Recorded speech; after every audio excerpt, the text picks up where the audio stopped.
Indianapolis is a sports town through and through. This is the home of Reggie, Peyton, the Indy 500. These people aren't easy to impress, but they are willing to try something new, like bike racing. That is Momentum Indy. 2 days of professional racing in downtown Indianapolis. It starts with a party Friday night on Mass Ave, and then a community ride and full day of family racing on Saturday. 2 great days, 1 great city. Welcome to Indianapolis.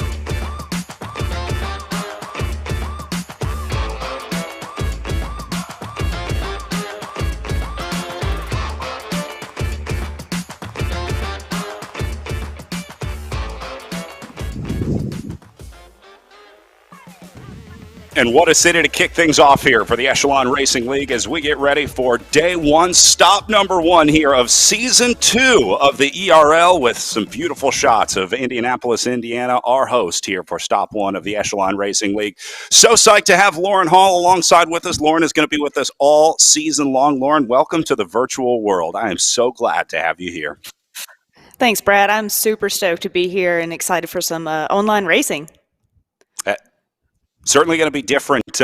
A lot of these riders are used to, and we're going to have a good chance to learn about a lot of these riders, their strengths and weaknesses throughout the season this year. We do have a full schedule of racing on tap for the 2021-2022 race year. Let's take a look at our schedule for the Echelon Racing League, what we're calling season 2. Indy Crit today, followed by the Tour of America's Dairyland tomorrow. We're going to be doing their Grafton course for stop number 2 of this weekend. Then we got a couple weeks off before going to Gateway Cup, and then the Iron Horse Bicycle Classic after that, 18th and 19th, followed by Tour of the Gila. They're going to have 3 days of racing from the 7th to the 9th of January. Then it's to Tulsa Tough, Intelligentsia, Joe Martin stage race, and then the league championships on February 12th. Lauren, I know you recognize a lot of these races from your professional career in real life.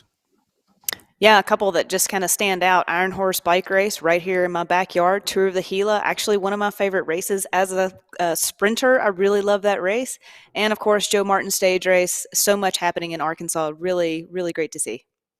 All right, now let me show you something that you won't recognize from your career as a professional racer. This year in the Echelon Racing League, RGT and Echelon Racing will be giving away an NFT trophy for our overall men's and women's race winners. These will be minted by Echelon Racing League and again awarded at the end of the series this year. So, Lauren, I am almost positive you never got an NFT in your career. No, I'll probably never own one either, but hey, you know what? An NFT is probably a little bit better than a couple of these plastic trophies I have just hanging and collecting some dust. So hey, I take an NFT any day. It may not make sense right now, but the kids are telling me these are going to catch on eventually. So imagine if they gave you a Bitcoin when you won your Ghent Wevelgem. You'd be a thousandaire, at least, by now. All right, well, looks like our riders are starting to make their way into the pens and into our Zoom room. We're going to do our best to bring you coverage of our riders throughout the day, all day today. So cool to be able to see these riders racing in sort of their home pain caves here. By far, to me, Lauren, looks like Timmy Bauer has the best pain cave for my money. He's crushing it. Look at the light setup. We got some numbers already back there. But I also like Zach's background right there, a little national championship jersey, throwing it out on the line right there. Let's go. We're going to be seeing some new riders in our Zoom room this year as well in Season 2, because this year they launched a draft for our Community League riders. The Echelon Racing League hosts both community races and pro races. This year, the pro teams were able to select riders from those community races and bring them up from essentially the amateur ranks into the pro ranks. So X-Speed United got the first pick this year. They picked up Sam Siebel, and then Mike Lister went second to Team Tour 2000. Matt Hammond drafted third. He'll be up in the big leagues with Hugh Dog Racing, and then Walter Claes, the Belgian, also getting picked up by Draft Racing. Brian Hodges from Triple X, faster cyclist, picked up the Belgian Fabien Diavola, and then Travis Samuel and Sebastian Wolf also getting a call up. So it'll be really fun to watch these riders, Lauren, in their debut in the Pro League here. What a great name, Sebastian Wolf. No pressure. I'm going to pick him as my dark horse. We'll keep an eye on Mr. Wolf, drafted 8th in the pick. Let's take a look at the course for today. This is a good one in Indianapolis. The Indy Crit is part of 2 days of racing at Momentum Indy.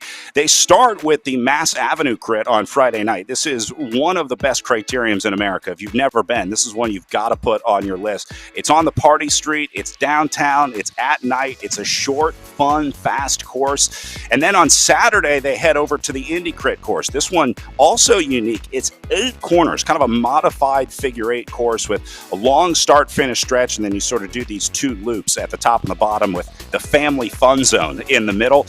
Lauren, if you like corners, this is the crit for you. This would be the course that you'd be after. I love a dynamic crit. A little bit of left, a little bit of right. Let's shake it up. Let's get aggressive. 8 turns per lap. They're going to be doing 27 laps today for both our pro women and pro men. Hardly any elevation gain out there. They only pick up about 130 feet total throughout the 27 laps of racing around the 0.95 mile course, so just under a mile long out there on the circuit. That means just under 27 miles of total racing.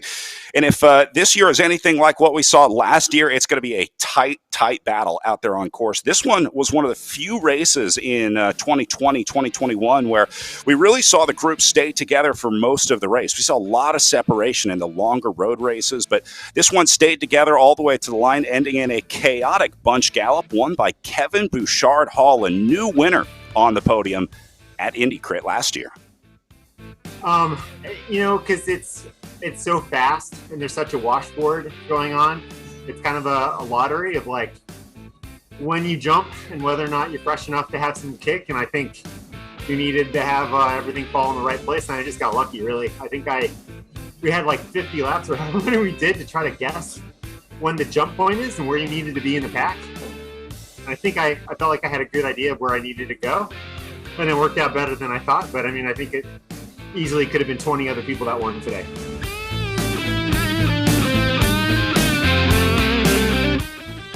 So you see Bouchard-Hall in good company. Cindray Breen also getting onto the podium in second. Aled Jones in third last year, and then Gary Muller in fourth. Jonathan Crane picking up 5th place. You see a lot of these familiar names back out here in Season 2, including Oliver Dowd. You see there, Mike Lister got picked up again in 2021 there in 7th place in that one. So, Lauren, we are just a few minutes away from getting ready to roll. But before we get started with our virtual racing, I want to bring in our in-real-life race director from the Indy Crit. Her name is Jennifer Svar. I should say Momentum Indy. I apologize, Jennifer. It's a learning process, and the junior race director of Momentum Indy joining us as well. Jennifer, thanks for being here this morning.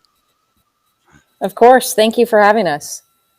Hey, so first of all, congratulations on what Momentum Indy has done over the last couple of years. Talk to me first about the name change. You guys are sort of merging those 2 races into one at Momentum Indy. Yes. So we had 2 great, awesome events here in Indianapolis, the Indy Crit, which I founded, and then the Mass Ave Crit. 2019, we launched them both in the same weekend. And then 2020 and 2021 was really our rebranding and a reset. So bringing them all under one roof and a way for the racers and the community to easily identify both. So it's been exciting and a fun ride. And I understand you guys are already well underway with your planning for 2022. Are dates picked out yet? Yes. Saturday, August 27th will be the Mass Ave Crit. It's a twilight race. As you said, it's along a really fun, exciting part of the city with a lot of bars and restaurants and fans. And then the Indy Crit will be on Sunday, August 28th. Awesome. Well, I know I'll be there. I'm going to do my best to get Lauren there as well. And it is truly one of the best weekends of criterium racing in the United States. Jennifer, thank you so much for joining us this morning. We are just about to go racing, and just like the real-life Indy Crit, we always start on time here in the Echelon Racing League. So enjoy the day today, and again, thanks for being with us this morning. Thank you. All right, well, riders in the starting pen, just about ready to get rolling here, getting their final countdown inside 20 seconds to race start here. Now, Lauren, this is important. The start is huge in virtual racing because what you really want to do here is get your power up as high as you can early on so that when that clock hits 0, you essentially start from the gun. You start rolling immediately. So right now, the riders are ratcheting up their power. When you start an RGT race, you want to start at full power. So that's why everyone's in the red zone right here.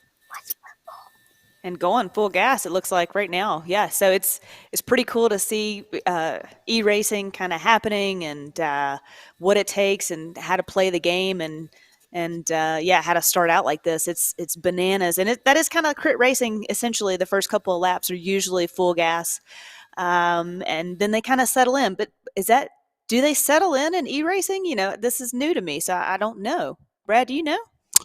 Yeah, in the criterium racing, I think they will. On the road races, not so much, because a lot of it has to do with, obviously, the dynamics of the riders off the front. The makeup of the field has a lot to do with it, too. If you have a big gap of talent, you will see some pretty quick separation. I have a feeling this one stays together all day. We had a really wide range of talent last year in 2021 on this course, and it was pretty much a group of like 20-something going to the line together. So I think you have a tough time getting away. The other thing about racing this course is on RGT, the corners are built into the physics of the game. So as the riders are cornering here, it's essentially scrubbing some power off of whatever power they're putting in. So if you're pedaling through a corner, you're just wasting energy. It's not doing you any good. There's Frank Cundiff taking a look on the front for Project Echelon. Frank is not only part of the Project Echelon team, but also part of the administration behind the scenes in the Echelon Racing League. So nice to see Frank getting out there and getting a taste of his own medicine for Project Echelon Racing today. A little counterattack happening. And I bet some of these guys that have raced last year, you know, kind of now know what to expect and have a little bit better idea of how to play this game.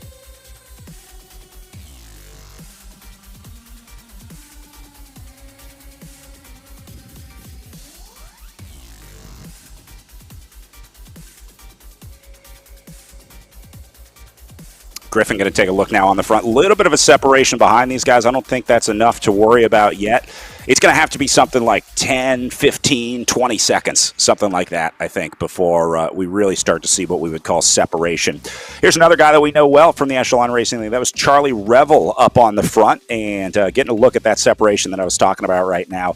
You can see even if you're in 40th position here, Lauren, you're still in a good place. There are a lot of riders that win criterium races by just chilling at the back all day long. You can't do that in many virtual races, but I would say this is probably one of the few where you could do it. Okay, and how come? Tell me more. Why do you think that you can sit back there in this race specifically? Just because it's so flat?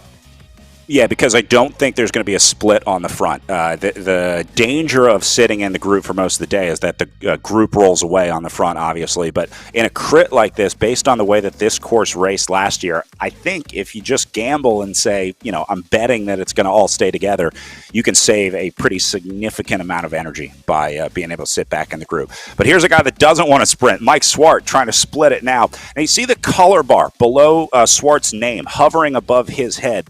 That shows the power zone that he is in right now. And you see in the upper left-hand corner, each color corresponds to a different power zone. So the game knows the sort of maximum effort that each rider can do.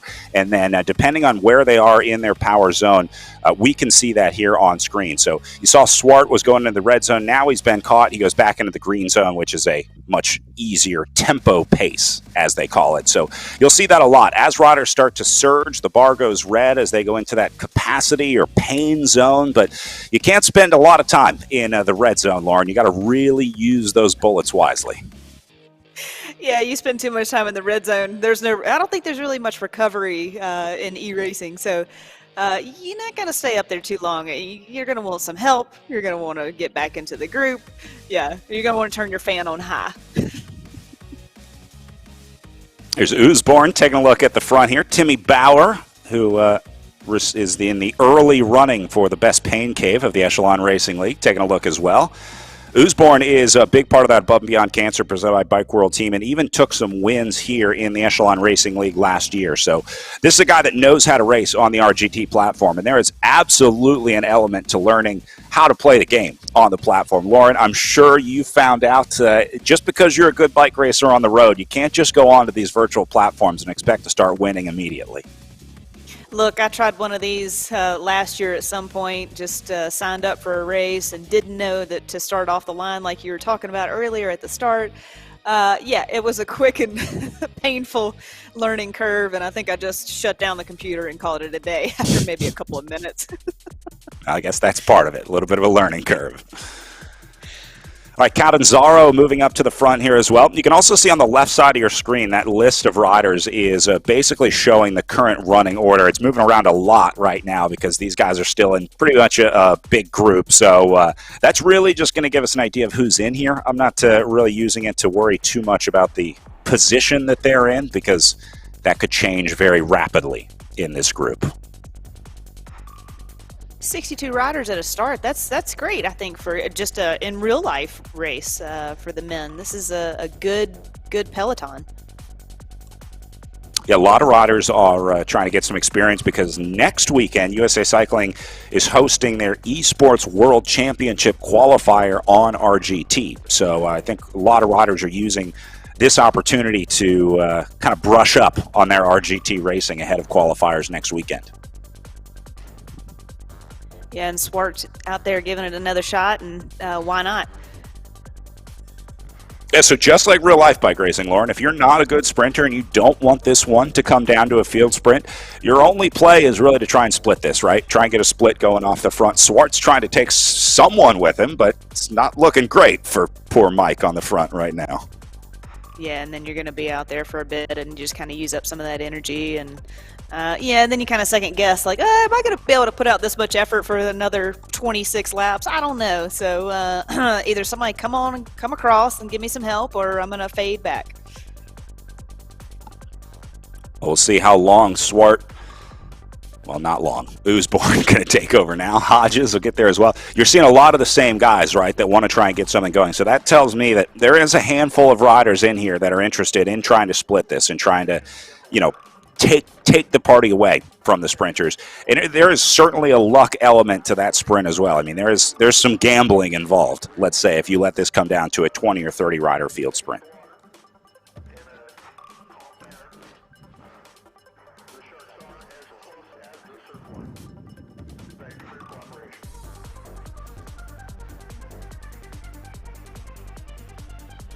Simon's having a good go off the front here. Remember, the Above and Beyond Cancer team already sent one with Matt Usborne rolling away earlier. And now it's Grant Simons trying to give it a go. Man, this is really tough if you don't get it. I think so. I think they definitely had a plan. And I'm guessing after what happened last year, it involved not having a sprint because that is just too tough to time in a group that big. So, yeah, I think they wanted to split this one as quickly as possible. It looks like Simon's going to hold on to this effort, but again, he needs some help. It's going to be a long morning for him otherwise.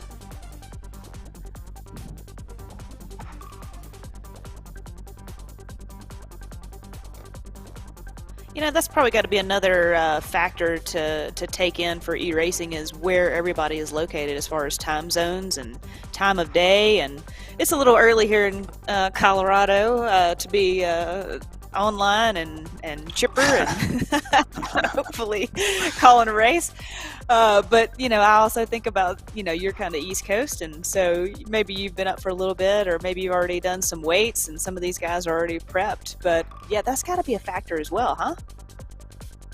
Yeah, absolutely. In fact, last year we had to adjust some of our start times so that the European riders had a fair shake at it. We had so many European riders in the ERL last year that they were like, look, I'm tired of waking up at 4 a.m. to do these races. So we're able to adjust some start times to make it a little more fair for everybody. But nice. Yeah, that's another part of virtual racing. Sometimes you're racing at night. Sometimes you're racing in the morning.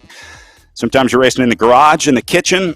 Sometimes it's just wherever has the fastest Wi-Fi. That's part of racing, the virtual racing too, and a lot of riders learned this lesson last year. But just like the prep that goes into real life racing, the making sure your bike is in good working order, tightening your cleats, making sure your bag is all laid out the night before. Same applies to virtual racing, but it's just a different list of things that you have to take care of before the race. Making sure your Wi-Fi is good, making sure you know the login for the virtual course that you have to get in, making sure you know the Zoom password to get in the room. Imagine telling yourself 10 years ago that these were things you'd have to worry about as a bike racer, Lauren. I wouldn't have made it. There's no way. I'm not the smartest person in the world, but I definitely know. Look, I'm way better with just real tangible things, but this is such a great platform, and I'm just excited that we do have it. And God bless you for having the patience to help me get all this set up yesterday and today. Thank you. You are a pro through and through. The other cool thing about this platform, the thing that I think makes RGT shine, is the ability to ride real-life courses. So if you're going to ride a race this year, let's say you're going to try and do Joe Martin stage race, or you're going to go to Tour of the Gila, this is a chance to ride those exact courses. And the elevation gain in real life is translated onto the game. So you'll see the resistance change as you go up and down hills, just like real life. So awesome opportunity to kind of recon a climb. If you're wondering just how difficult that Gila Monster climb is at Tour of the Gila, well, you can go take a look on RGT. I do remember that when I was racing, a lot of my teammates would go back to years past and look at data, and if they could find that they would definitely match that in training or kind of mimic that in training.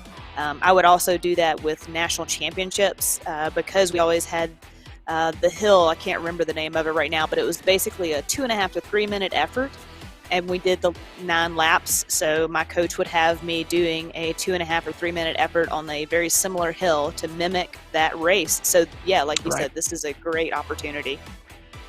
Yeah, if there's a specific target that you're training for, being able to put that into RGT, and anyone can upload any GPX file, any course they want, they can give it a shot on RGT. So yeah, awesome training tool for riders looking to do some in real life racing in 2021, I guess 22. Griffin sitting on the front, group still together. That's going to be the name of the game, I think, for most of the day today. A lot of riders just trying not to get kicked out of the back of this group here. I think if you're just sort of brushing off your virtual racing skills this season, you might use this opportunity to just kind of chill a little bit. Yeah, it seems like it's just been attack and then reshuffle these first couple of laps. So I think there's still some settling in that needs to happen, or going to happen.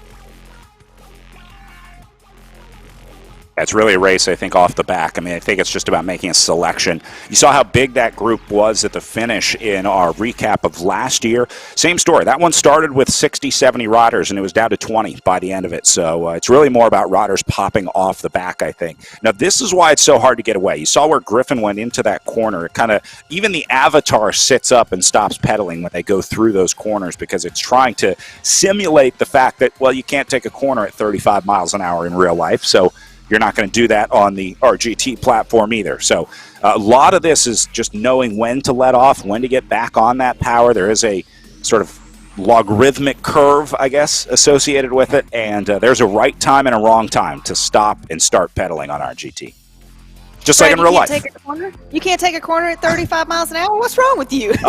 You can try. I've tried a couple times. It didn't go well. 33 is my limit. You know the. Depends what the tire pressure is. Usborne back on the front. Here's Bauer going to give it a go up the right side here. Again, Above and Beyond Cancer is really driving this one today. They have been super aggressive on the front. We saw a few attempts to try and get away, and then Next Esports is also putting a lot of riders up on the front here. So we'll see if these guys put more of these white, yellow, and green jerseys. This is a draft racing jersey on the front now. The red jersey is a draft racing for 2021-22. Cadiz taking a look here. So hard to get a split on RGT. You almost need 4 or 5 riders together on the same page. Like, see how Hodges goes up the left side here? If Cadiz could have been sort of on that train or on that effort, they would have been able to kind of leapfrog away. So it almost takes more than one rider to try to get a breakaway on this course. And also, I also wonder if some of these guys are kind of doing like the shuffle of wanting to move up and be closer to the front, and maybe their time is coming up on a couple of, they have a specific lap or an effort that they want to give it a go. I wonder if that's what it is too, and then that shuffle, just you can't quite tell where you're going to fall back into place.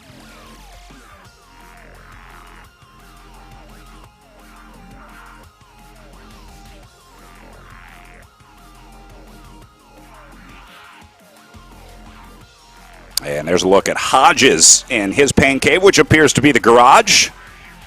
Took a little look off the front and then came back in. You can see Hodges already looking a little gassed here. We're 15 minutes into this one, and anytime you got the mouth hanging open like that, that tells me that there was a pretty serious effort up to this point, Lauren. Yeah, and then also you can see a couple of towels there. You go through towels pretty fast sitting on the trainer. I don't know. I think he's just, this is just race face. I don't know that he's necessarily hurting too bad. He's not feeling good, that's for sure, but I think this is a good look. Come on, give him some credit here. All right. He is riding at the front of the race here, so I guess you got to give him some credit there. You see Hodges hovering in the middle of the group in his Triple X racing kit.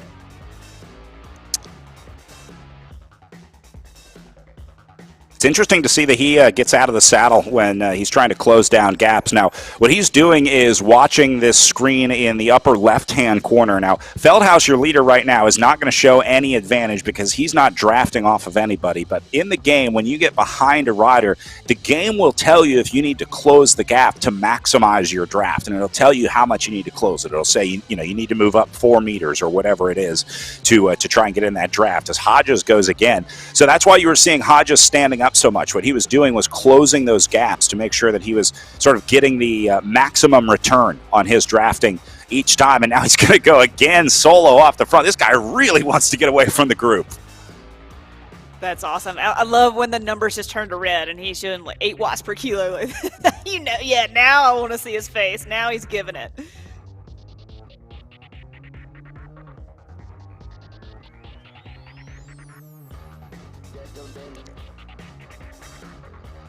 Oh, this is causing a little bit of a split at the front here. I think guys finally starting to get tired up at the front. Now Hodges is going to be working through some lap traffic. That's what we saw up just ahead of them. A lot of the same names here. Usborn, Cundiff. Remember, these were the guys that we saw going off the front earlier. So it's pretty easy to tell in this group, Lauren, who the guys that are interested in a breakaway are and who the guys that want this one to come down to a sprint are. Yeah, and teams as well. And somebody we haven't seen much of just yet is the Project Echelon crew. And I just, are they buying their time? I have my eyes on those guys. So, nice video of Matt right now.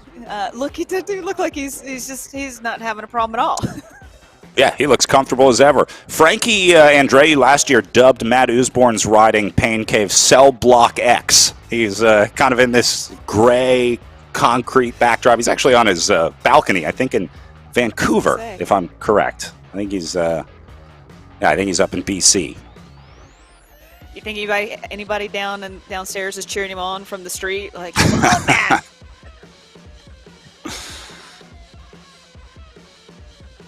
Sarnecki taking a look up on the front here. Cool to see so many international riders in this field. You see on the left-hand side of the screen the running order. A lot of different flags represented here. Cool opportunity to race against riders that you normally wouldn't get to race against.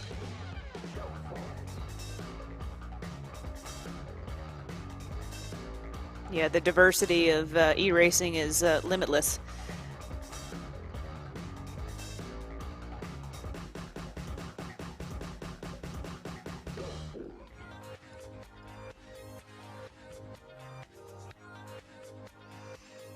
Lauren, are you hearing, if you're hearing Damon and Emma talk, make sure number 1 is deselected on the top.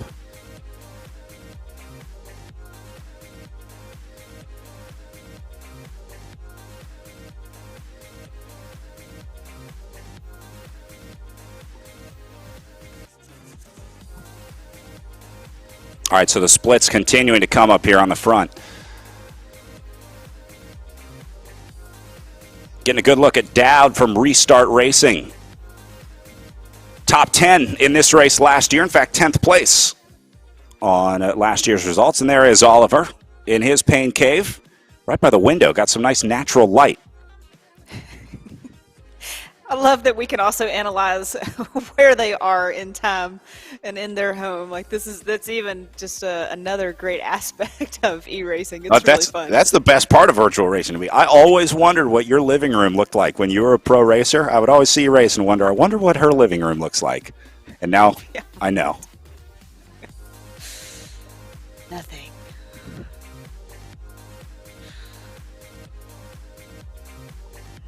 Revel trying to take a little look off the front here again.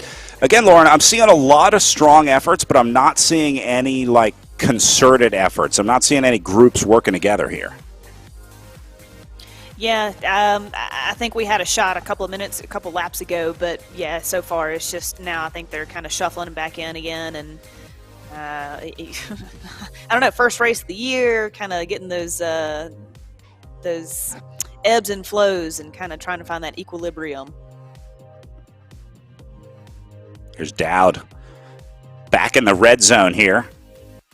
You can also see the current wattage that the riders are doing in the upper left-hand corner of your screen. That is showing the wattage of the rider that we're following. So Dowd doing about 400 watts right now. Lauren, on average, where is 400 watts in the range of wattage for someone at home that's not familiar with what a high wattage is? What's your maximum wattage, and what would be a good wattage or a hard wattage to kind of stay at for a sustained period of time? That's a great question, Brad, but the hard part to answer that is it's usually based on your weight. So where I weigh 125, 130, putting out 400 watts for me is going to be significantly harder than somebody, say, that's 160, 170, 200 pounds. That's just an easier effort for them. So wattage is kind of hard to quantify with some of these athletes.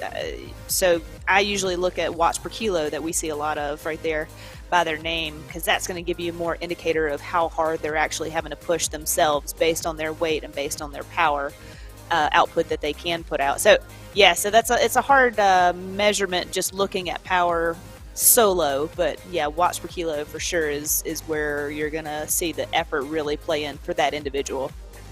Yeah, and again, you can see those watts per kilo to the right of the rider's name on the left-hand side of the screen. You can also see the current watts per kilo of the rider that we're following in the upper left-hand corner as well, and then you can obviously see the raw wattage up in the very far upper left-hand corner. Here's Project Echelon's Zach Nair up in here. Zach is another experienced e-racer, writes articles on the topic for a variety of cycling outlets, also races virtually with a couple squads. Zach is probably one of the best e-racers in the country. I also like his focus right now. He looks pretty steady on the bike. Just a steady effort, not easy, not hard, just rolling right along in the group like we're seeing on the right-hand side.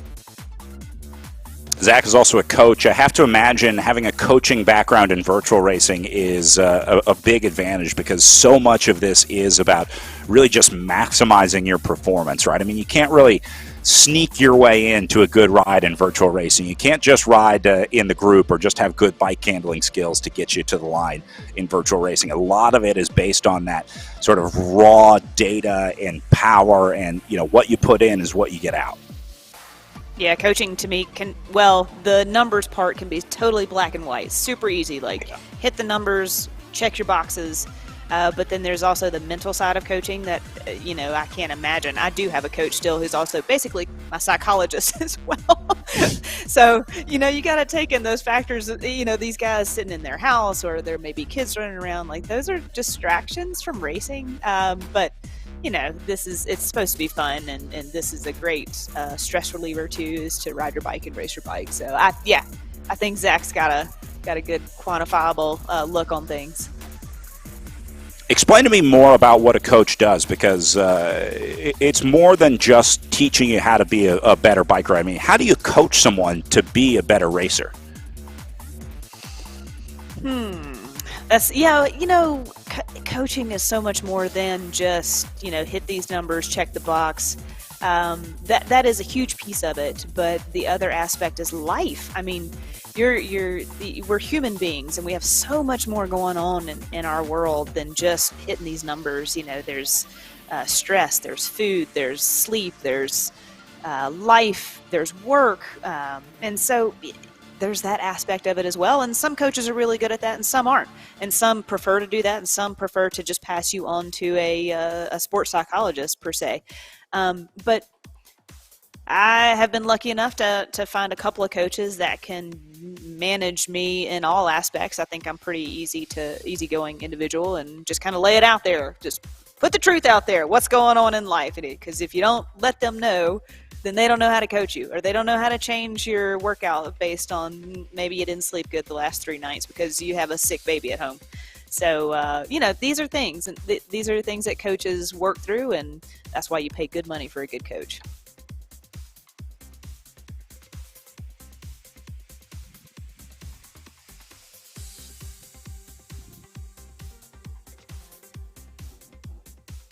Jaden's got a nice setup here. Lots of national championship jerseys in the background.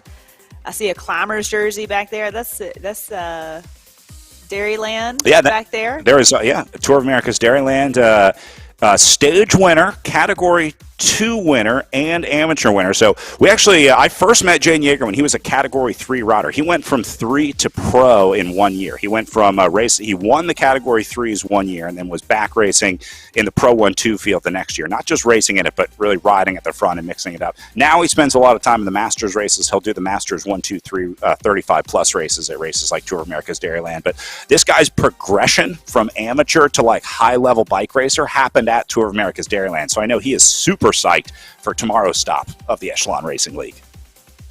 That's really cool. And I mean, Tour of America's Dairyland is 10 days of bike racing 10 back days. to back. So, yep. You have a chance to try and try again if you fail.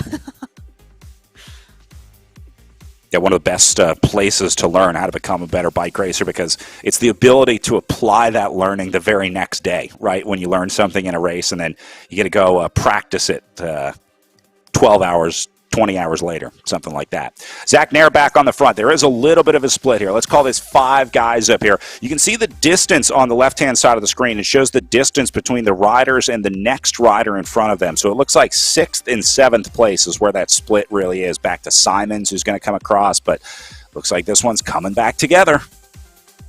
Yeah, just like real-life racing, though. I mean, that's the shuffle and the effort, and give it a try and see what shakes out, and see who's gone out too hard too fast. Never know. And you can already see some stragglers off the back. Here's a look at Scott Catanzaro. He's got a nice setup here for the next esports insured team. I like they got a little branding going on. That's smart. That's really smart.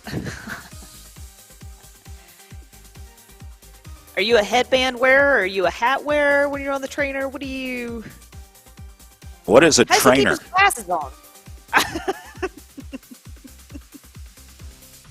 I think these guys have a sponsorship with the Gooder Sunglasses Company. They're affordable, easy to wear. Gooder are the best. Yeah. They're I got a pair too. I really like them. Yeah. Nice. I've lost 2, and I'm still not upset about it. Right. You're out $50. Come on. Well, Catanzaro got his work cut out for him as watching a small group rolling away up the front. See the earpiece in Catanzaro's ear as well. He might be listening to music, but a lot of riders, Lauren, are going to be on Discord as well, communicating with their teammates like you talked about, the team effort. No doubt in my mind, Above and Beyond Cancer has a plan, and they're on Discord. I know Project Echelon is commuting on Discord as well. We're going to be getting a chance to listen into some of those later on in the season here, but just like real life racing, if you can get everyone together and on the same page, you can be really deadly on RGT. Again, another learning curve for me. Discord is something new, but yeah, you're right. It's just like having an earpiece or radio with your team manager, watching the crit unfold, and can kind of give you a play-by-play, and you need to move up or watch this person, or this is what we think is going to happen, or somebody's looking really strong, or like you said, somebody's off the back. So yeah, having Discord and having that teamwork aspect is crucial in crit racing. I'm going to take a stab at analyzing Mike Swart's pain cave here. I see a Hollander Benelux jersey behind him, the orange and blue. If you've never been to Milwaukee, you got to go to Café Hollander when you go. It is one of the coolest Belgian beer bars. It also happens to be right on the start-finish line of the great Downer Avenue bike race. The Downer Avenue Crit there is part of the Tour of America's Dairyland. So the Café Hollander jerseys are a staple of racing in Wisconsin. So I think that's his maybe road jersey, and then obviously with the Restart Racing squad for the virtual world. Hey, I'm down for any brewery. Sign me up. Have me out. Let's go. Also, you'll notice his laundry line right there. So maybe he's somewhere near the laundry room. I think it's a garage. I'm not sure. It looks like there's like this kind of plaster board or concrete board behind the jerseys. I'm not sure. But you got to have a good drying rack, that's for sure. If you're going to do a lot of indoor training, there is a lot of sweat generated when riding on the trainer. I think that's a shocker to a lot of new riders that come on the trainer. They're like, where is all this sweat coming from? I don't sweat this much on the road, but it's just something about riding on the trainer. That's why you see so many riders with headbands and, as you said, plenty of towels available. Mm-hmm.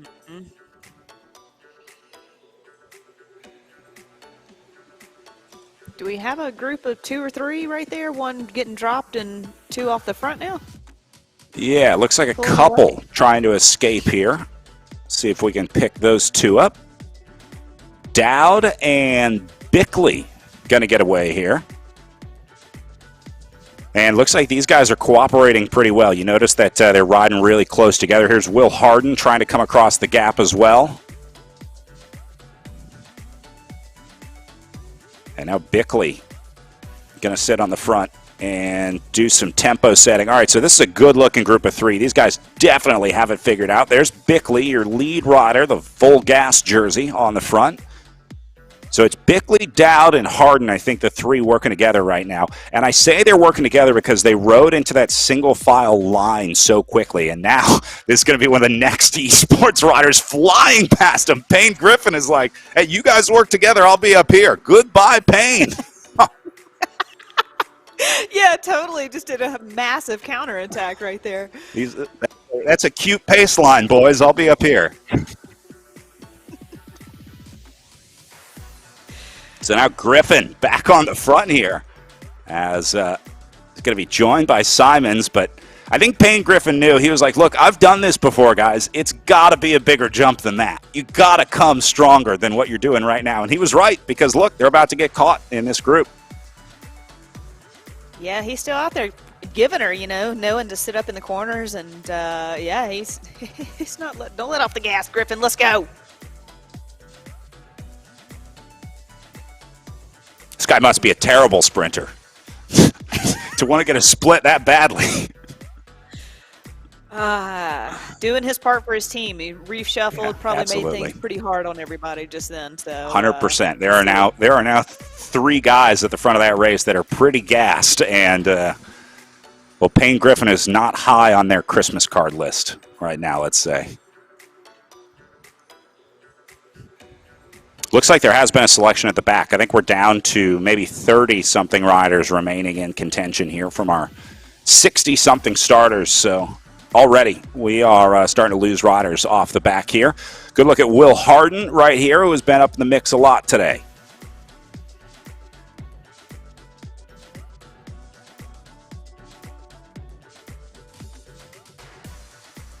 See Usborne surging up through.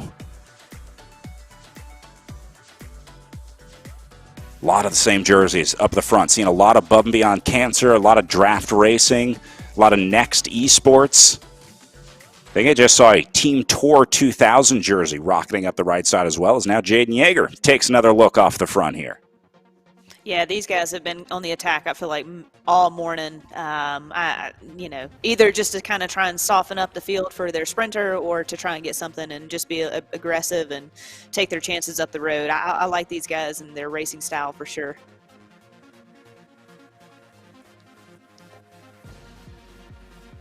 Jaeger perfectly cut out for virtual racing. We talked about his national championships. One of them is a Masters time trial national championship in the very competitive 35 to 39 age category. Lauren, I know you've been to some of those Masters national championships.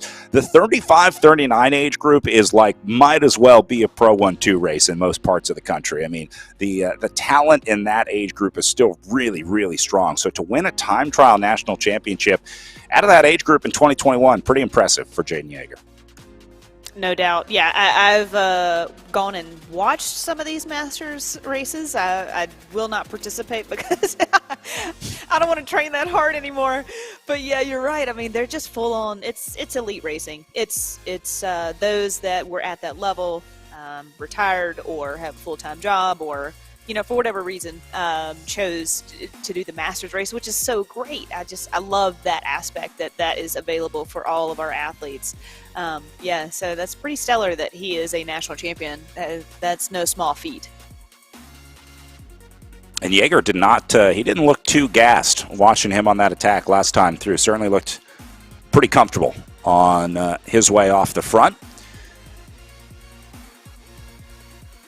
Good look at TJ McCall here, the Hugh Dog Racing team, working his way up through the group, just keeping an eye on the front. Now you see McCall here, as soon as he gets to the front, you'll see him let off because he doesn't want to be in that draft. He doesn't want to be one of those lead riders. In this game, you are rewarded for staying behind a rider. So in a platform like Zwift, you kind of just have to be in the group sort of to get the group effect, but you absolutely have to be behind another rider. So the riders will try and feather themselves when they get to the front. You want to be near the front, but not at the front. So they let off a little bit. And I think McCall's doing a very good job of that right now. Yeah, I remember one of the Belgian ladies I raced against, and she said that the saying is, your face wants to see the sun, not the wind. Something along those lines, I'm pretty sure. Like, don't be. It was in Flemish. Who knows? Yeah. Maybe she was telling me something else that I probably shouldn't repeat.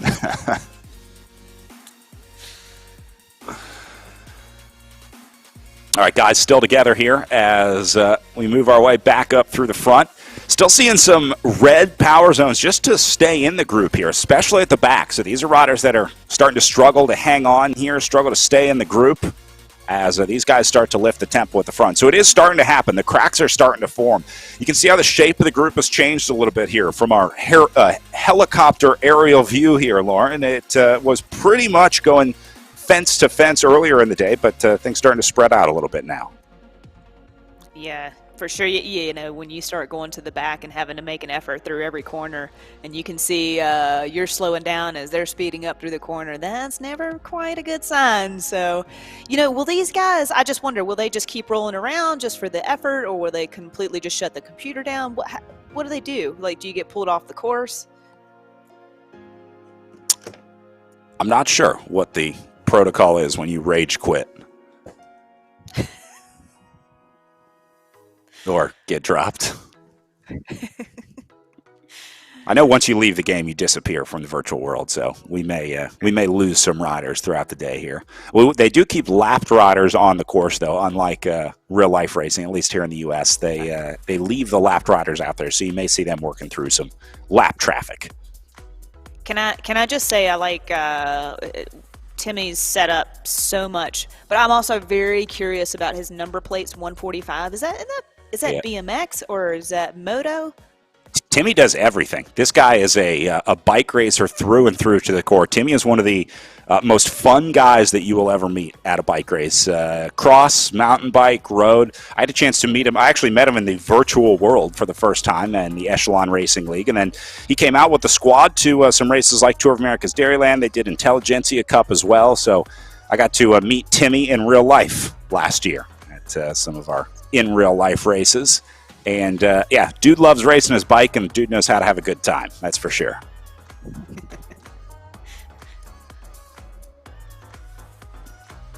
That's living life. And he's got a good disco setup going on as well in the basement. He's wearing gloves. You know, Interesting. I have found that riding the trainer or participating in these events when you kind of want a cold room, but the problem is and you've got the fan going, so because like we were talking earlier, you're sweating so much. The problem is that your extremities get cold, like your head starts to get cold because of all the sweat, and then your hands are, yeah, like I've seen Ted and Laura King start off in jackets and beanie caps and gloves, and I've definitely had to wear gloves. But so yeah, or you sweat so much that you don't have much of a grip on the bars. So there could be a couple of different reasons for that. But yeah, you want a cold room, which equals cold hands for me anyway. Maybe that's his case. Yeah. No, very interesting. Trying to keep the core temperature down, right? You want to keep the engine running cool. Everyone has their own setup. I think that's why Usborne rides outside. I think that's why he was out on his balcony, trying to keep it a little cooler. All right, still trying to take a look off the front. Zach Nair putting in another little attack here from Project Echelon. Hogman going to go with him. Harden is still there as we continue racing here. Coming up on 40 minutes into this one. They've got about 10K to go. We're going to take a short break here as these guys get into their final laps of racing. We'll keep an eye on this attack from Zach Nair, see if that one sticks, and we'll be right back after this in the Echelon Racing League.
Welcome back. Group of two rolling off the front. We saw Zach Nair taking a look at this before we went to break. He has since been joined by Jaden Yeager. So Restart and Project Echelon taking a look off the front here. And no surprise to see Zach Nair trying to go clear here. This is one of the premier esports racers in the country right now, and certainly a guy who knows a little something about laying down some power. So Nair and Yeager together, boy, this one is dangerous, Lauren.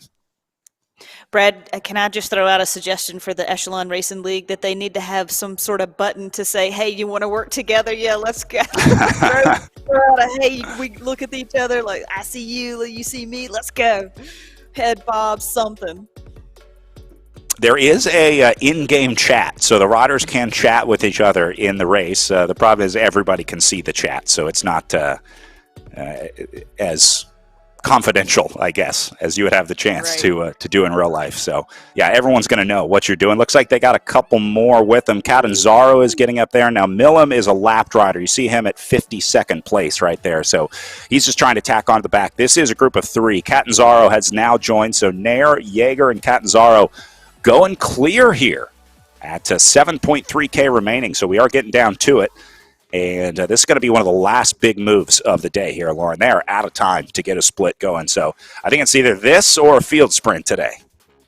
I agree. This looks pretty good if Canizaro pulls through, but again, like you just can't quite tell. Like, are they really working together, or are we kind of just going to sit up, or you want to see each other's faces. Yeah, maybe they could look at each other on Zoom. It looks like Catanzaro is trying to stick with Nair here. See how he lets off just before passing Nair? He doesn't want to get in front of Zach yet. And then when they get up to Jaeger, he will jump into the draft. Yeah, so the important thing is that... Yeah. The important thing is that they stay together, which is easier said than done. Again, without any, immediate verbal communication or anything like that. Corners, right? Because it's really easy to sort of explode out of the corner or overcompensate coming out of the corner. And so keeping everyone together is really, really tough on the front here. They are getting some more riders. Davenport is coming up. So these guys are not getting the separation that they were looking for.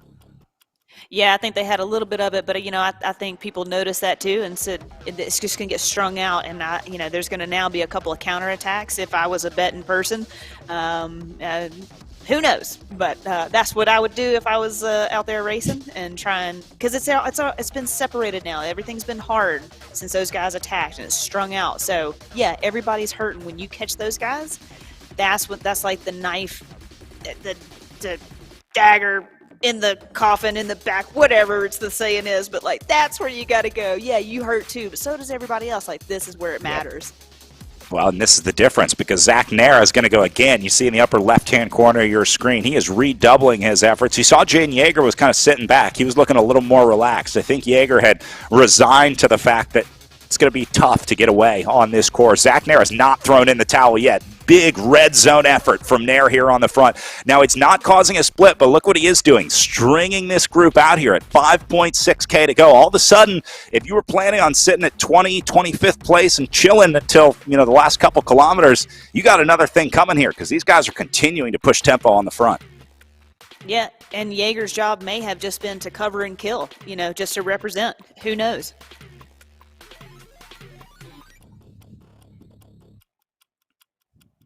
And there's a look at Bickley. Starting to look a little more gassed, but still looking good, focused. See, he's wearing gloves too. See, got the gloves too. Cold. Yeah. I think he's in the garage here. We talked about the focus that we see on a lot of these Zoom cameras. The other thing with RGT, again, the drafting is so important. You really have to keep an eye on those gaps forming at all times because it's so easy, just like real life racing, for one of those gaps to open up. And once you're out of that draft, it's really hard to get back into it. So the riders pay really close attention to the screen because they want to make sure that they're always getting that maximum draft that they can. And again, the game will tell you when you can improve your drafting ability. You know what I would do? I'd figure out that magic number of 3 meters, 4 meters where I could let off to that point, and then have to actually get back on. Like, how far can I stretch out this recovery time before I actually need to put in an effort to catch back up on that wheel? The yo-yo method of drafting. Yeah. Meanwhile, Simon's taking a look off the front again. Another guy who has been very aggressive out there today for the Above and Beyond Cancer team. Yeah, we saw him attack early on, and he's been out there a couple of times, hasn't he? I think this is the guy that I said must have been a really terrible sprinter. Famous last words. Yeah.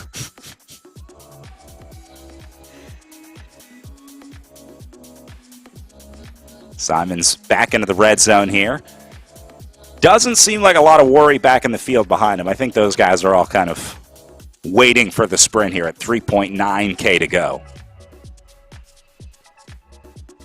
they just start inching towards him a little bit more and more, just somebody else. Are you going to do it? Are you going to go across? Or are you going to attack? And people just start going a little bit harder, and then they finally just catch him. Or somebody jumps across, or somebody makes the move and jump on their wheel. Like, that's, yeah.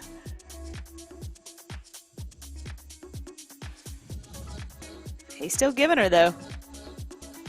Making him work for it. Simon's not going to give up. This is definitely an all-in move for Grant Simons today. Yeah, 3.5K left. This is putting all your chips on the table right now and throwing down your cards. Either he's got somebody in the pocket that he's sprinting or going to be out there for, or hoping for the best for himself.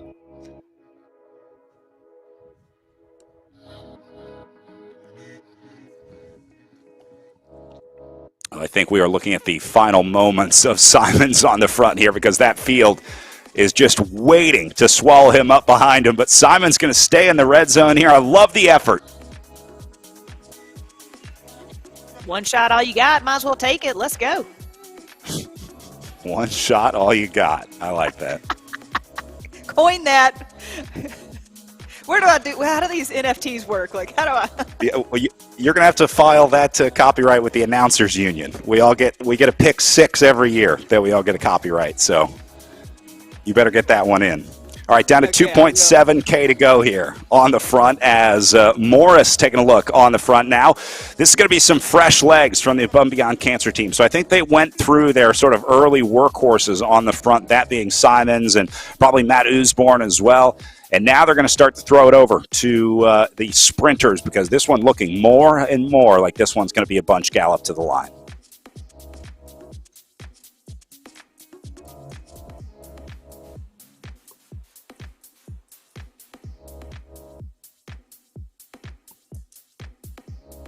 We heard Kevin Bouchard-Hall talking in his interview from last year about how you win a field sprint like this. He said it's really about trying it out. Every lap, you want to try and time that finishing sprint just right, because that's how you're going to end up winning. But the problem is you can't really time what everyone else is going to do. As we go inside 2 kilometers to go now, things really starting to heat up. Big efforts going to the front here.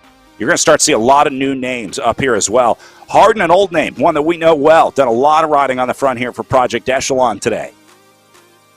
Yeah, Will definitely throwing out a digger, and I just wonder, like, this pace is just, the speed is just going to continue to ramp up into that finish. And like you said, yeah, they've tried to time the sprint every lap, just like in real life. Like, that's what it's all about, is knowing, trying to have that gut feeling of when to go.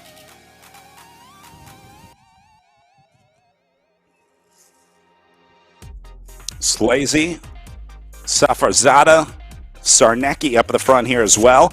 Clace making his way up to the front. That was one of our draft picks being brought up from the Community League Racing. So Clace having a good ride here. Today, the Belgian getting up into the mix as we go inside 1.5 kilometers to go now. Still some separation up here. Safarzada going to go clear. All in, committing 1.5K. 1K, yeah, he's that's it. This is his money.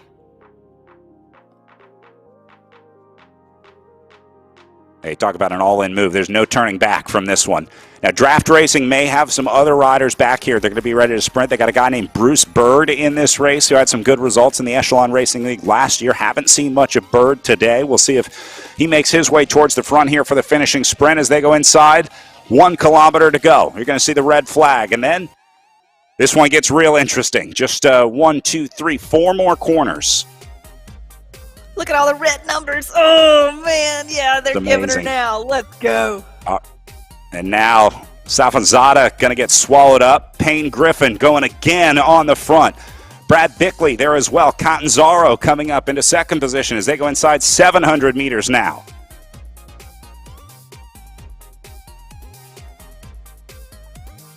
Three more turns after this. Payne Griffin stays in the red. Into the left-hander. We'll get a look from up above for the finish. There's Frank Cundiff getting picked up off the back. Griffin still on the front. Nair trying to surge ahead here. Hodges gets there, though, and will he hold on? I think he did. I think Brian Hodges. I think he got it. Holy cow. I think he did. Timing. Hold on for a win. Oosborn going to go second. Jan Deca will go third. Morris holds on for fourth. And Ben Thomas in for fifth. Another familiar name here in the Echelon Racing League. Man, what a ride for Hodges out there today. Saw this guy on the front a lot today, Lauren. Very impressive ride to be able to get there at the end. Man, there are not many riders that can come back from that, but way to go, Brian Hodges. Dude, he's been attacking all day, so a well-deserved win. Holy smokes, that was rad. Well, you certainly got to take some gambles to make it work, right? And I think Hodges was the definition of that, taking gambles out there today, and in the end, it pays off. It was that one last gamble. I mean, I will say I think he won out of what is kind of a break out of that group. It wasn't really a sprint. He went from a long way out. That was not a bunch gallop to the line, so Hodges was able to flip the script on the Indy Crit this year, and the virtual Indy Crit with a little bit of a gap across the line. Way to go. Those were all just openers. All those attacks were just openers for him. And to know, like you said, practice that sprint. And when is that going to happen? So, hey, maybe that's what he had. He knew exactly what he was doing the entire day. Who knows? Lauren, the other thing is this is only an hour of racing. A lot of these guys are used to racing a 2, 3, 4 hour effort. If you've been training for that, training like a road racer or training for road races, an hour-long effort on the trainer may seem relatively easy. I mean, I know you have to deal with all the accelerations and all that stuff, but it might not have been so bad. Yeah, right. And then also the time of year, though, I kind of take that into account. Like, it's the holidays. Everybody's trying to relax, gain a little weight. So these guys are pinning it. It's not easy to come back from a break of racing either. And then for a lot of riders, this is going to be kind of a weird overlap between the start and the finish of their season, right? They've kind of got the end of maybe a virtual a winter season going, and then already at this point, you're getting ready for spring riding. I mean, the training for those April, May, June races starts right now. Yeah, no doubt. I mean, when it's a nice sunny day and when some of these guys can get outside, I don't know, again, where they live and what altitude they live at, but that is an important factor. And so maybe a couple of them warmed up already outside, and then you jump on your bike on the trainer. And who knows, just to get in those efforts. But, yeah, now's the time to start testing the legs a little bit, but not too much. These are fun races. This is great. All right, we're going to see if we can grab a word with our race winner. Our media intern, Emma Watson, has Brian Hodges in Zoom. Hello, everyone. I'm joined with the winner of the Indy Crit today, Brian Hodges. Congratulations on this win. How does this win feel? It's the first win of the season throughout the season. So how does it feel? I'm pretty surprised, actually. It's a really strong field. And looking at who signed up, I thought there'd maybe be a breakaway because there's like 5 or 7 really strong engines in there. So I just tried to stay up front and just pretty surprised actually at the end there. I had good legs for the sprint though. Yeah, it was a very persistent ride for you, especially at the end of the race. What was your mindset going into the last 5K? Last 5K, just stay up front and but don't put my nose in the wind, just not go into the red. And then just have a little recharge in the last few turns to be able to put out a good sprint. Awesome race for you today, Brian. Back to you guys. Thanks. Lauren Hodges knew. He said you got to make sure that you don't go inside those last 5K. So he had a plan today. He executed, and it worked out. Yeah, it did really well, and then you kind of wonder, all right, now are you going to spin down a little bit? Because, coming straight off the trainer like that, his legs have to be loaded right now. Have a cool-down lap. Yeah, I think a lot of riders will want to spend a little time on the trainer after this one to cool down as well. You also got to think about tomorrow. I mean, there is certainly an element of preparing for tomorrow starting today. If you've got 2 back-to-back races, cool down matters on a day like today. Yeah, and like he was saying, it was a pretty stacked field, so I'm sure the effort's definitely going to load up the legs a bit. So, he's going to cool down or do something, have a good stretch, and get a little recovery. And then it'll be back to it tomorrow for the virtual Tour of America's Dairyland. That Grafton course that they're going to be racing on tomorrow is somewhat similar to today. It's got a lot of corners, so there's a lot of opportunity to accelerate and decelerate out of the corners.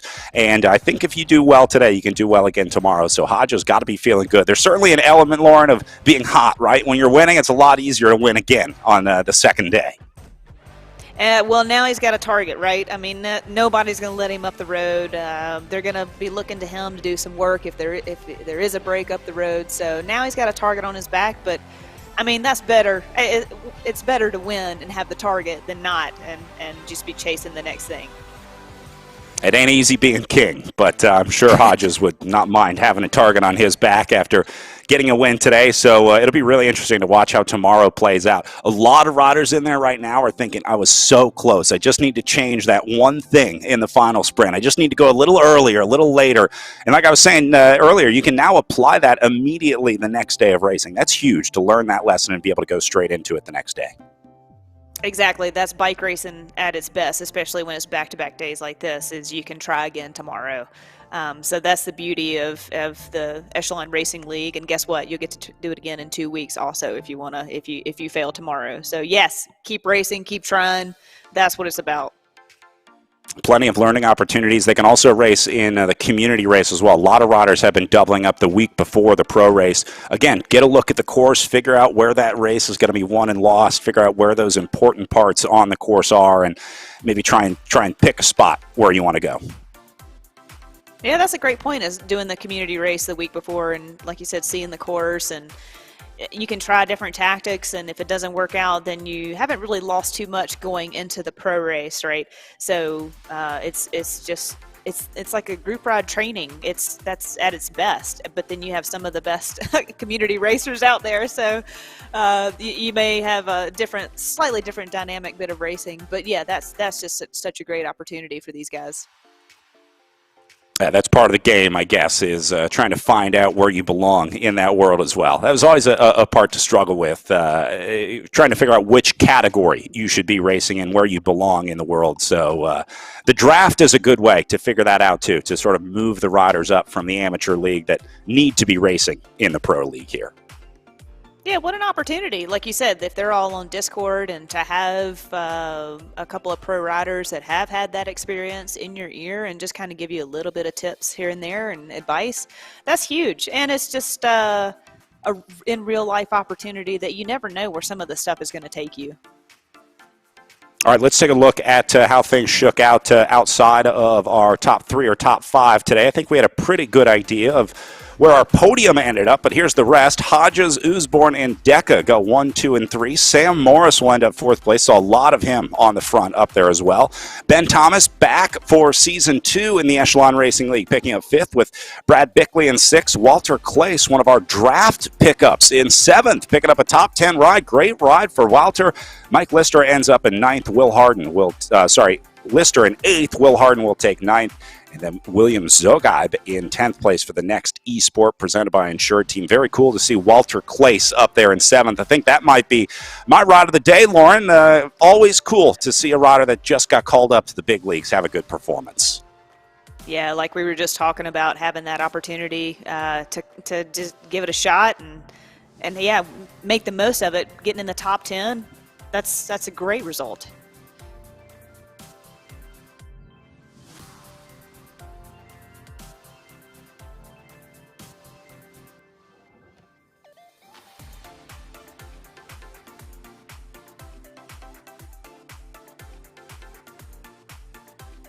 All right, so as we wrap up our pro men's race, getting ready for pro women, paracycling and hand cycling up next. As we get into that, let's go back and look at how this one shook out for our pro women's field in Season 1 of the Echelon Racing League back in 2020.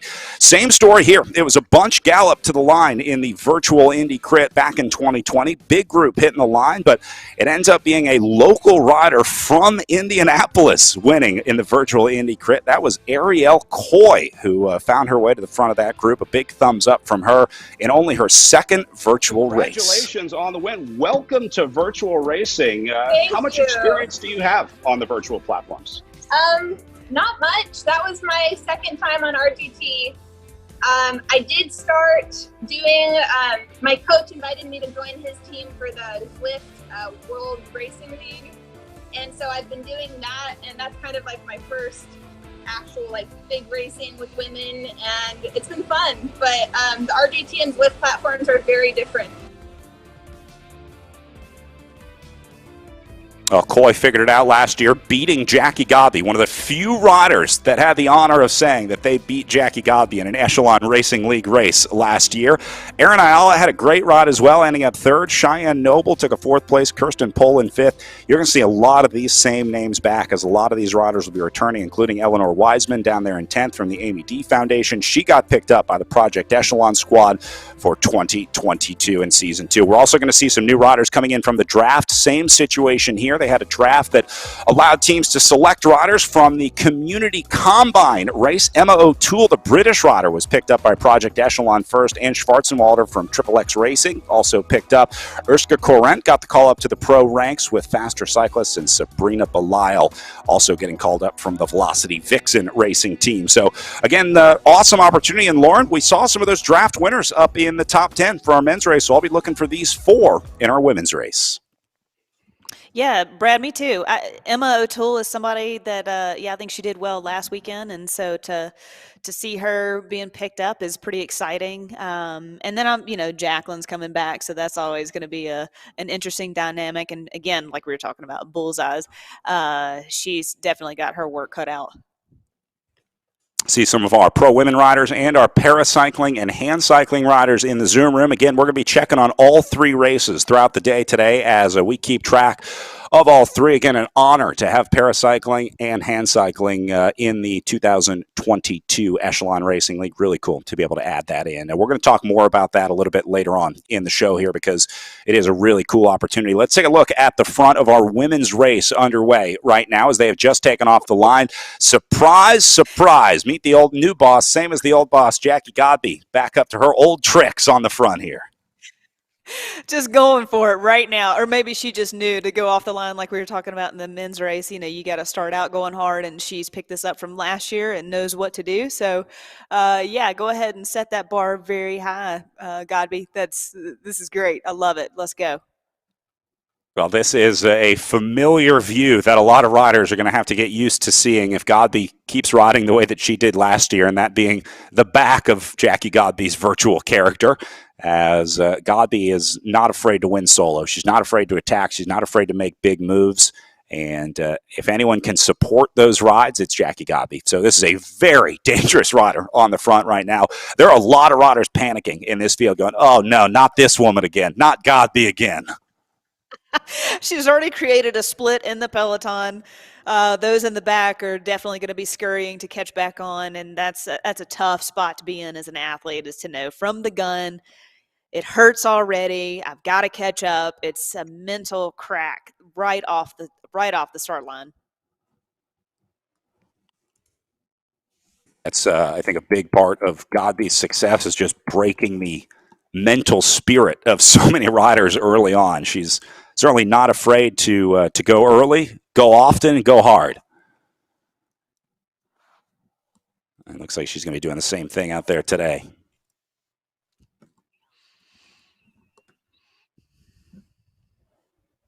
Going to keep a nice group with her, though. Looks like Godby letting off just a little bit here into the green zone, so she's going to relax a little bit now. And now there are a lot of riders saying, thank God Jackie has finally relaxed. And then she hits it through the corner to move up in position, maybe, or just kind of set the standard, set the bar. This is how fast I want to go all day. Either sit here with me or make me go harder.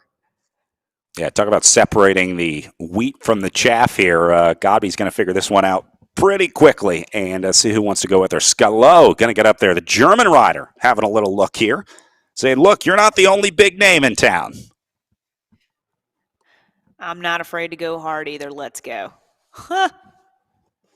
And then the rest of the group back there is like, hey, so if we don't get them now, they're going to be gone the rest of the day. We need to work together here or close this gap. Yeah, now is the time to go here for sure.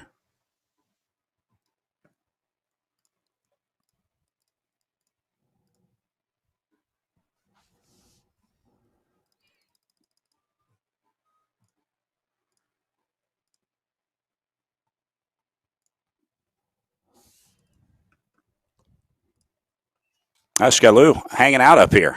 This is actually a really good ride to stay on Jackie Godby's wheel. Very impressive.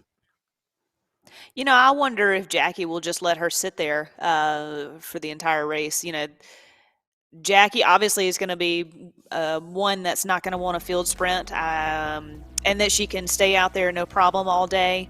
But yeah, I wonder if Shalou will be allowed to stay back there, or if hey, let's work together. Yeah. Well, Godby may be like, finally someone that can ride with me, right? Someone that can ride on my level. Maybe we can try and work something out here, work together. So this may be a harbinger of things to come this season. Jackie Godby may have finally met her match in Skalou here. We'll see how long they can stay together, because many riders have been in this same position that Skalou is in right now, riding with Jackie Godby, and we think maybe they'll be able to hold on. Look at the difference in wattage. Godby's doing like 4 watts per kilo. Skalou is holding a steady like 6 watts per kilo. I guess that's just because she was, yeah, right, just riding on the front. And then you see Godby take over doing 6. But see, Skalou took a little too long to close down that gap, so she had to go into the red zone to close that back up. And I think there's plenty of women in the peloton that can probably sit with Jackie and maybe pull through some, but I think she just took them by surprise at the start of this race, and now they're kind of just chasing the remnants right now. So it's like I said, I think there's plenty of women back here that are strong enough to be up there, but they're a bit surprised, I would say.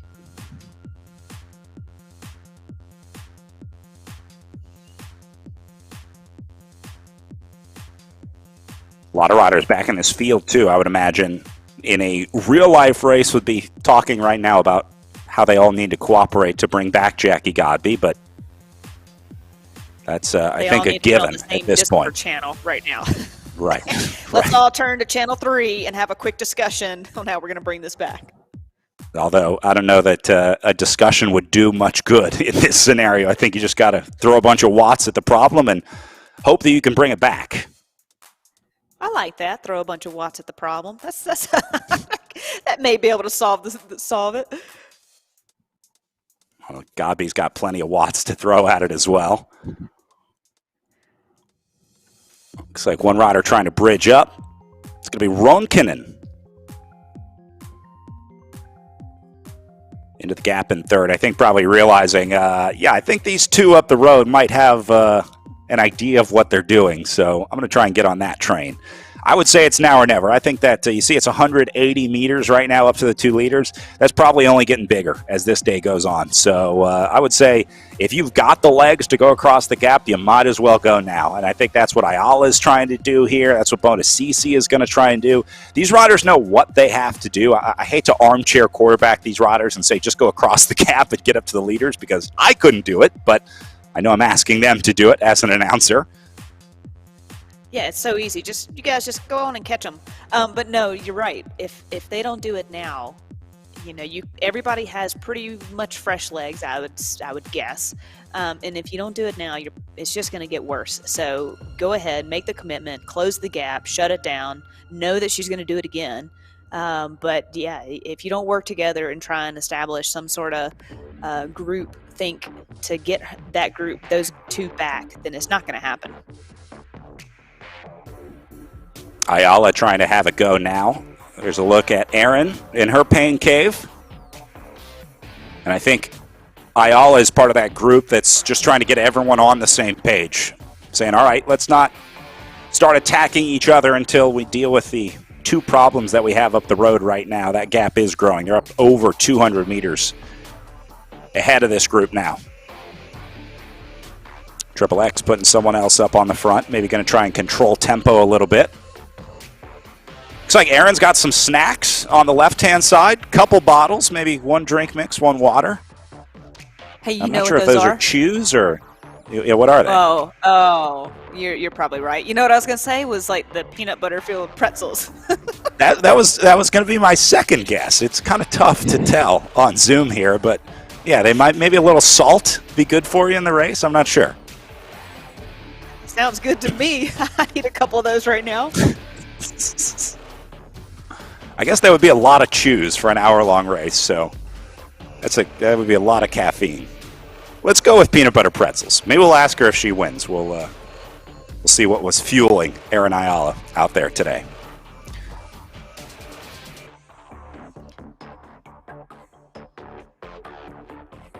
Funny I fact. know Jackie Godby. Yeah, go ahead. I think I coached Erin back in Chicago at a women's clinic and then at a race. I'm pretty sure that's her. So I'm That would pulling make for sense, Erin. yeah. Let's go.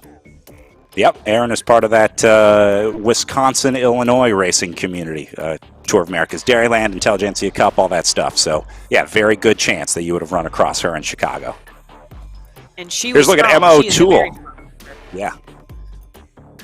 British rider picked up by Project Echelon this year. A new signing for them.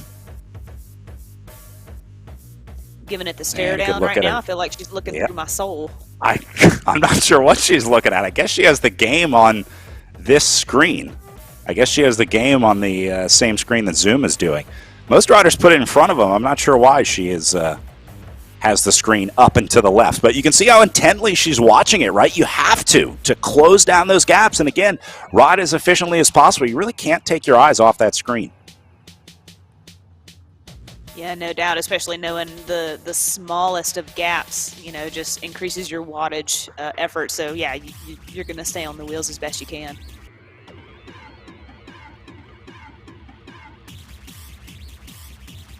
Back to Godby and Skalou up at the front. Continue to grow their lead, up over 300 meters now, back to third place. These two definitely going to stick together for as long as they can today. And I'm thinking we're going to get used to seeing this screen a lot. So Skalou and Godby locked in here for sure. They definitely have an interest in trying to stay together. I think if either one of them wanted to drop the other one, they probably could have at this point, but we haven't really seen any big attacks from these two. So get used to seeing that and get used to seeing this whole group trying to either sort out third place or worry about what's going on up the road. Lauren, at what point do you say, all right, first and second are gone, I have to start worrying about how to win third place now? I mean, how do you decide when to sort of flip in your mind that you're no longer chasing and you're now racing for third? Not for a while. There's so much that could happen in racing. There's 33K to go. You're still kind of, I must say, you're still riding into the race right now. So you have to keep the effort on. You have to keep everybody mentally into this game. That positive, we can do this as a group, a collective group. We're stronger than these two up the road. Like, we have to make this effort because bike racing, you just never know what's going to happen. I mean, yeah, it's a bit more planned and virtual because they're not going to have a flat tire or they're not going to crash, but you just have to keep the pressure on. And I'd say almost up until 5K to go, then you kind of start thinking, well, all right, well, that's gone.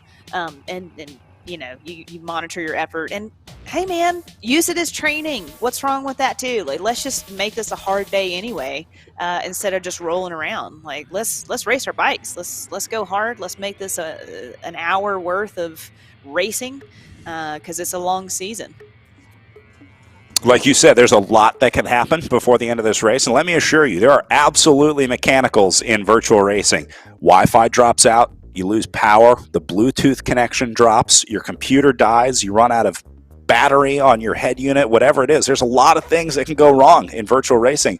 If you lose that connection, if you lose a connection to the game, you're out. There's no getting back into this race. It's kind of like taking a free lap. You get like a minute to get things fixed, and if you're not reconnected by then, you're out of this race. So things can absolutely go wrong in virtual racing. All right. It's like the equivalent of a flat tire, I guess. You can't really control when your Wi-Fi is going to drop out. It kind of randomly affects, some people. It seems to affect some more than others. But, yeah, sometimes you just get a little bit of bad luck. Maybe your dog chews the cable. It's so cool to see this paracycling happening. This is something new to me, so I'm kind of taking this in and really appreciating what's happening here. This is awesome.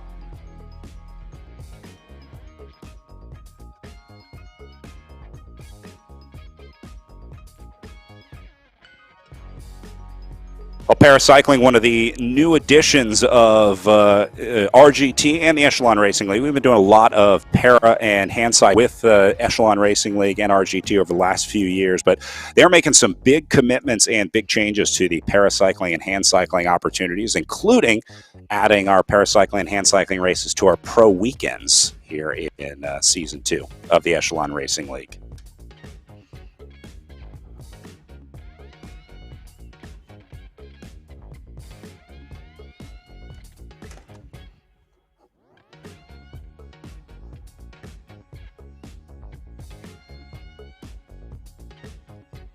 So looking at Kilgore on the front of our paracycling competition here.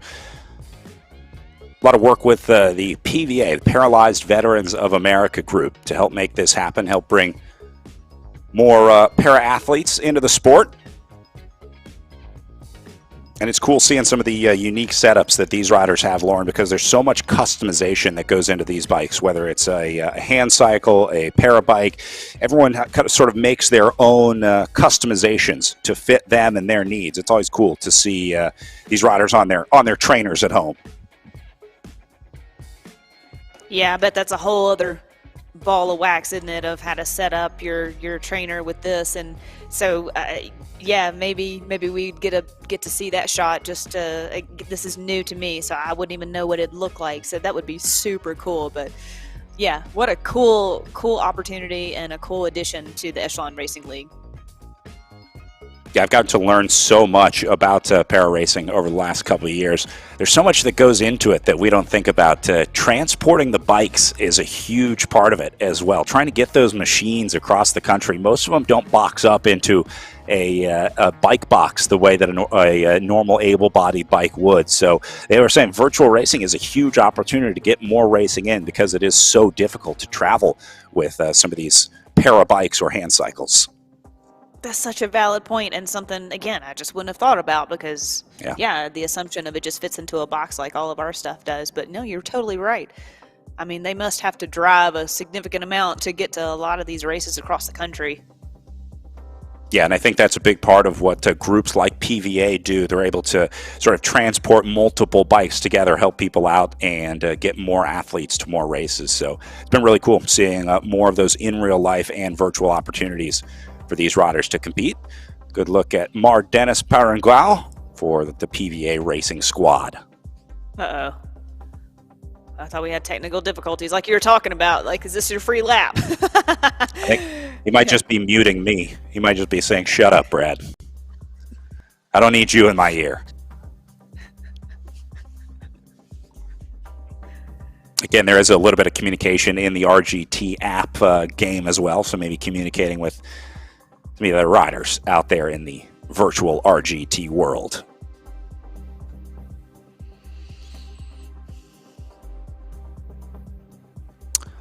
All right, so as we're watching a little bit of our paracycling here, I want to bring in the Echelon Racing League, I guess commissioner, founder. I'm not sure what the title is for Eric Hill. He's also a racer on Project Echelon. We see him out racing a lot. Eric, what is your official title? I guess you can just call me the innovator, Brad. We'll go with that. Thinking about things a little bit differently. So, Eric, talk to me about the decision to add virtual racing this year to the Echelon Racing League. I know you guys have been working really hard with RGT in conjunction with them to make some things happen, and you got some big things on the horizon here coming into the Season 2 of Echelon Racing League here. Yeah, no, we learned a lot last year just about how to make it more accessible, more inclusive, how to work with our international racers, how to bolster our community league. The idea of the draft came from Frank Cundiff. He's like, how do we learn from other professional sports in the United States that are really successful? They have a following, there's a good energy behind them, and how do we bring that to this space? And it's something we'd love to see happen in real life racing, but the virtual world just allows us to innovate and create and think however we want. We don't have a lot of the traditional barriers that in real life racing has. And so we're bringing it to life here. And so paracycling, hand cycling is one of the ways we can do that. Project Echelon is a veterans nonprofit organization that educates, equips, and empowers veterans through physical activity. Echelon Racing Promotions donates 22% of all of their revenue to Project Echelon and the work they do with veterans. And so this was a natural fit to work with the PVA to get those hand cycles into the game and to have, you know, representation for all athletes in the virtual space. Again, because we can.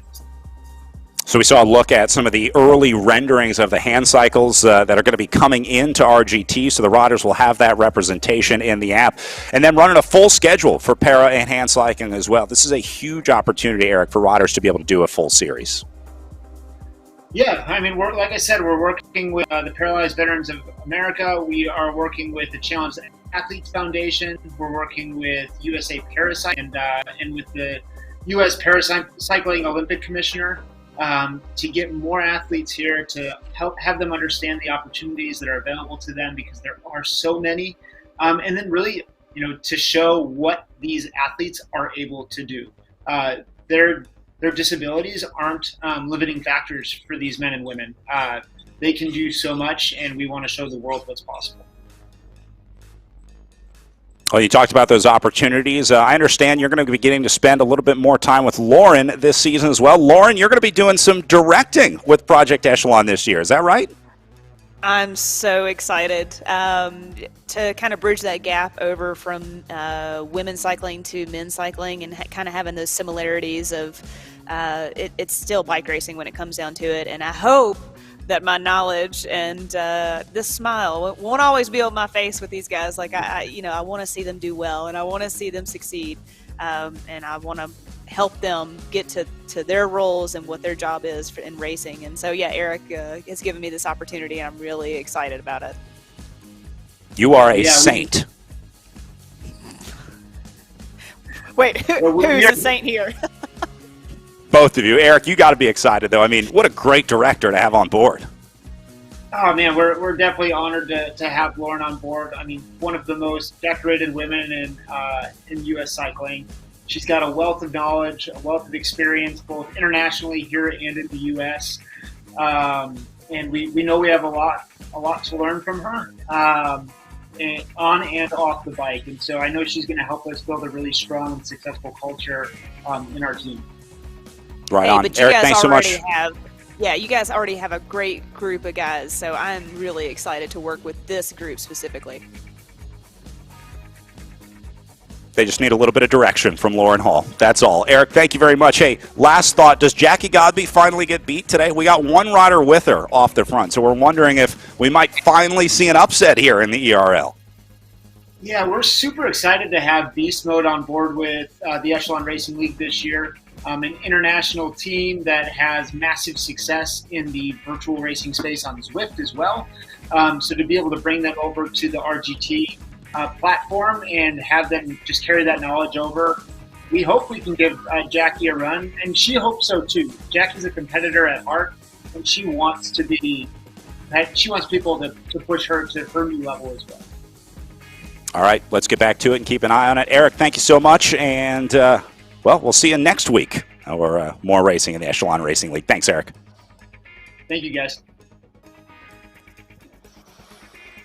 All right, so those two still off the front. We were monitoring Godby as the leader of this group, and she may be finding herself solo here pretty soon. This is typically the time where we start to see some separation. So still keeping an eye on the German Skalou, who has been with her. They have built their gap up to 650 meters now over the chasers. So, Lauren, this is looking better and better for our two leaders. But, again, you can never give up. Second place is always available. You are one Wi-Fi dropout away from being able to move up into this front group.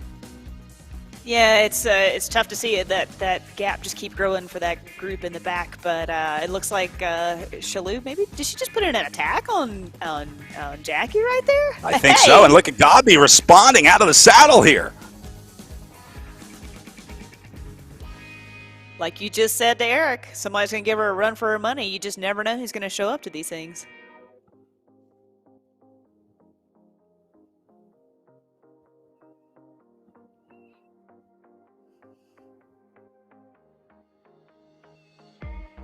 Well, did not have this one on my bingo card today. Skalou attacking Godby here. At Or if we're gonna 24.9K to go. Are we gonna play Uno? You need to. Here's your draw 4. Let's go. Right. Take 4 more cards. Godby makes it back up there onto the wheel of Skalou. So she says, all right, good try. I like it, but you're going to have to do better than that. Or, hey, you had me there yeah, for a second. exactly. And now Godby puts a little orange ride in. She's going to go into the red here on the front. Oh, classic counterattack. Goes right over the top of Skalou and then hits it again. Opens a little gap, and that forces Skalou to go into the red zone to close it down. Godby's like, all right, move. You want to play? Let's play. Yeah, that's such a good move just to kind of you catch back on and he's like, all right, yeah, like you just said, Brad, just I'll counterattack that. I'll see your ace. I'll raise you. Let's see. Let's go. Let's see how many watts you can put out for the next 24K. Well, Godby, not only a strong bike racer, but obviously a pretty smart bike racer as well. Jackie has her PhD, and she published her PhD, and get this, her PhD paper was on hydrogen bonding stiffens peptide amphiphile supramolecular filaments by azoglycine residues. How about that? What'd you just say? I only know what like 3 words of those mean, but Jackie described it as changing a single atom with a 1/20th small self-assembling peptides is sufficient to change the strength of the whole structure when they assemble, and cells can sense that. So that's what hydrogen bonding stiffening peptide amphiphile supramolecular filaments by azoglycine residues means. Hey, Brad, don't even lie and tell me the truth that you just read every bit of that. I know you just didn't rattle it off memory. I have my copy of Acta Biomaterialia, which was published September 2nd, 2021. That's my one of my preferred readings. Like to keep some journals on hand on my coffee table. No, she was published as part of her PhD back in September of this year, and her PhD thesis, I guess, was on, all the stuff I just said. I love the wide variety of backgrounds that we have in the sport. You never know how people get to cycling or where they come from, and just such a gift to learn these individuals off the bike as much as well as on the bike. So to know that she's just this brilliant individual is no surprise. This sport is such a gift to me to introduce me to so many new things, including. Yep. What did you just say? Yeah. You didn't, remember? Hydrogen something. Hydrogen bonding, peptides, something. That's why we're thankful to have smart PhDs like Jackie Godby out there making the world better for us. Bonding our peptides.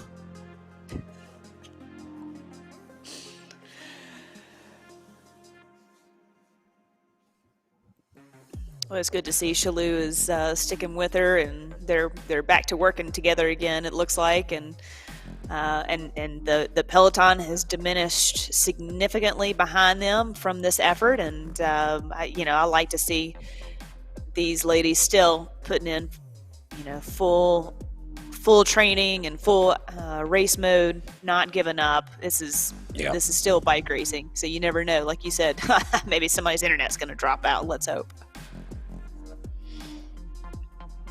Now, Skalou, no stranger to virtual racing. She is the current #1 female rider in the Zwift rankings. So, spent a lot of time on the Zwift platform. There's always a question of how that transition goes from Zwift onto RGT.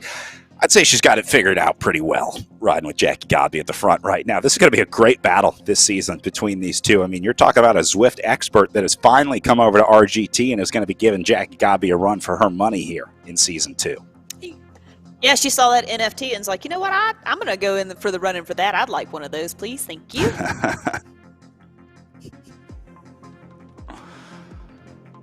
And there's a look at Schumann. But Brad, in all seriousness, I would think that the platforms and the effort are probably similar. And so coming over to Echelon Racing League, maybe a little bit different on, like you said, some of the cornering or but the starts seem about the same. And maybe this is her intro into pro racing in real life. I don't know, but yeah, if you're good on one platform, you're going to be good on another for sure.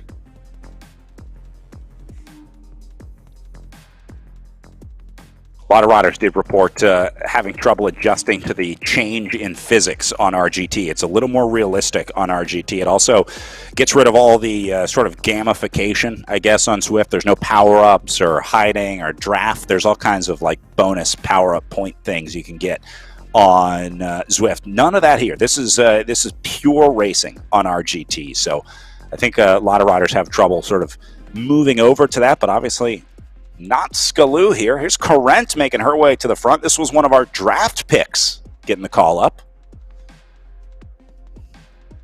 Nice to see her move to the front and show a little confidence of being up there. Like, I belong up here, and Aaron belongs up there. So, yeah, I like it when people move to the front and kind of put a stamp on I want to be up here and I want to race my bike.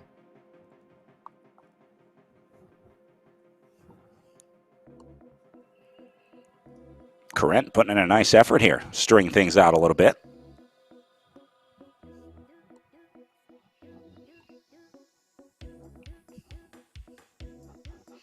But looks like this group has come to an understanding that this one probably going to stay together in this group of three, as now those leaders are almost a kilometer up the road with 21K to go. You could still do it, but man, seeing that number go up and up and up, 200 meters away, 300 meters away, 400 meters away before eventually they're at a point of no return, I have to think, at some point.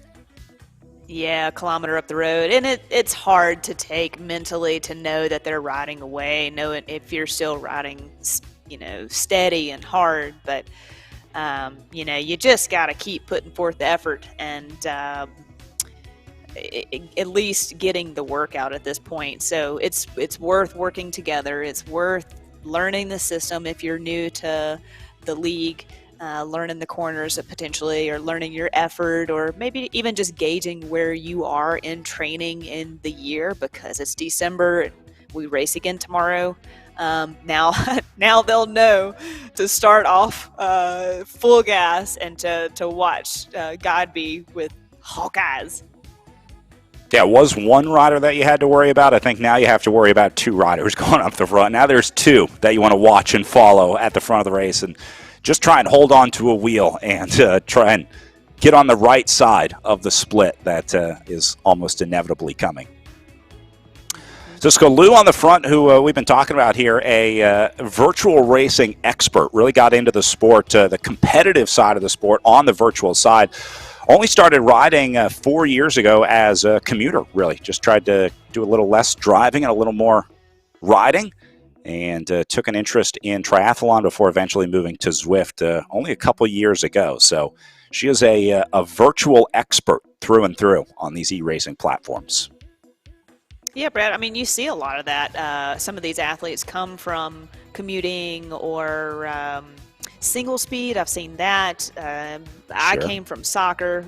You've seen a lot of triathletes come in, runners come into the sport from injury, and then you have this online platform that people can do after work or before school, or so I think it's just opened up the door just a little bit more to our sport and the possibilities for some of these individuals to kind of chase a dream. To, hey, you can tell your parents to click on the link and follow along, and somebody's saying my name. That's not my family, so I'm going somewhere, Mom. Well, and we're seeing new opportunities to become a pro and really be a pro bike racer. You can now be a professional virtual racer. You can be a pro e-racer because the opportunities are there, the money is there, and well, just like Julia's showing us, I mean, if you commit and you got the natural talent, you can really make a pretty good run out of it. So that's what Skalou is doing this year. Yep.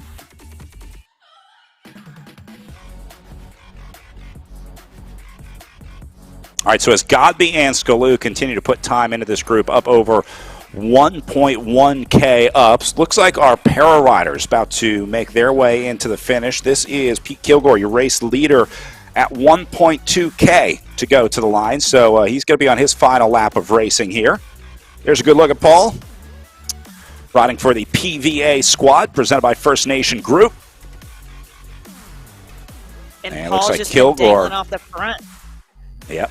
He's been at that 200, 300 meter mark just about the entire race. So this is a great push to the finish to not give up and keep going. I have to imagine these last 900 meters or so are probably some of the hardest 900 meters of the race. When you've been out there for the better part of 30 minutes, putting in the effort that this guy has, those last, what is now 850 meters, just keep seeming longer and longer and longer. He's down to his final 4 corners. One last little loop around the bottom loop of the Indy Crit course before he hits the finish line for the final time there. He can see it just on the other side of the virtual course there. So again, pretty soon, Paul Kilgore is going to have the opportunity to put his virtual character onto a parabike or hand bike, very similar to what you saw on his Zoom call there. So I cannot wait to see that implemented in the game. It's going to be a really cool opportunity. Kilgore down to 500 meters to go now. Just locking it in. I guess you can afford to take a couple breaks here, kind of coast on your way in. As we pick up Parangao, the second place in our para competition. I think also racing for PVA. I'll get confirmation on that.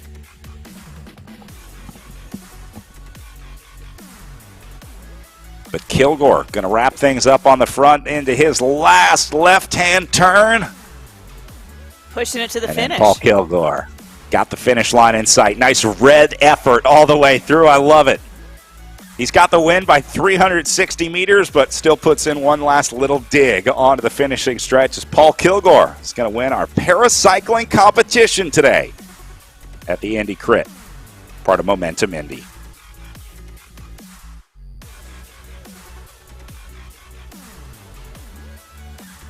I love they got the virtual fans on the line as well. Great work by ZMS Livestream, covering all of our cameras and our streaming this weekend in the Echelon Racing League as we wrap up our paracycling competition out there. Dennis Parangao up next for the PVA Racing Squad. On his way in, last 100 meters here, onto the finish stretch. Red zone all the way through. And man, that's got to feel good.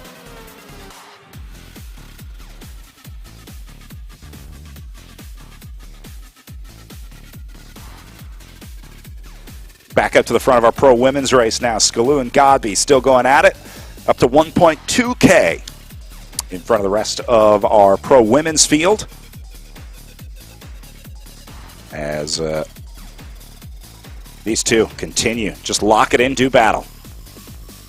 You kind of get into a rhythm when you get out here for this long with each other.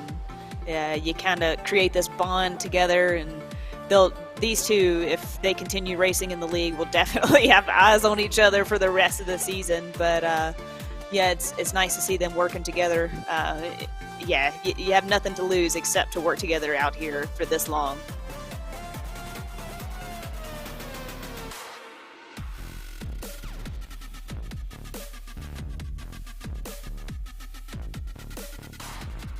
Watching Godby's tempo here, it looks like pretty low tempo. I'm guessing she's going with a bigger gear. It doesn't look like she's spinning a whole lot. Maybe trying to keep some resistance on those legs. I also noticed Godby, we noticed this last year, she always rides on her time trial bike. She has access to a road bike, but I guess just prefers the fit or feel of the time trial bike on the trainer. I guess that's just personal preference, Laura.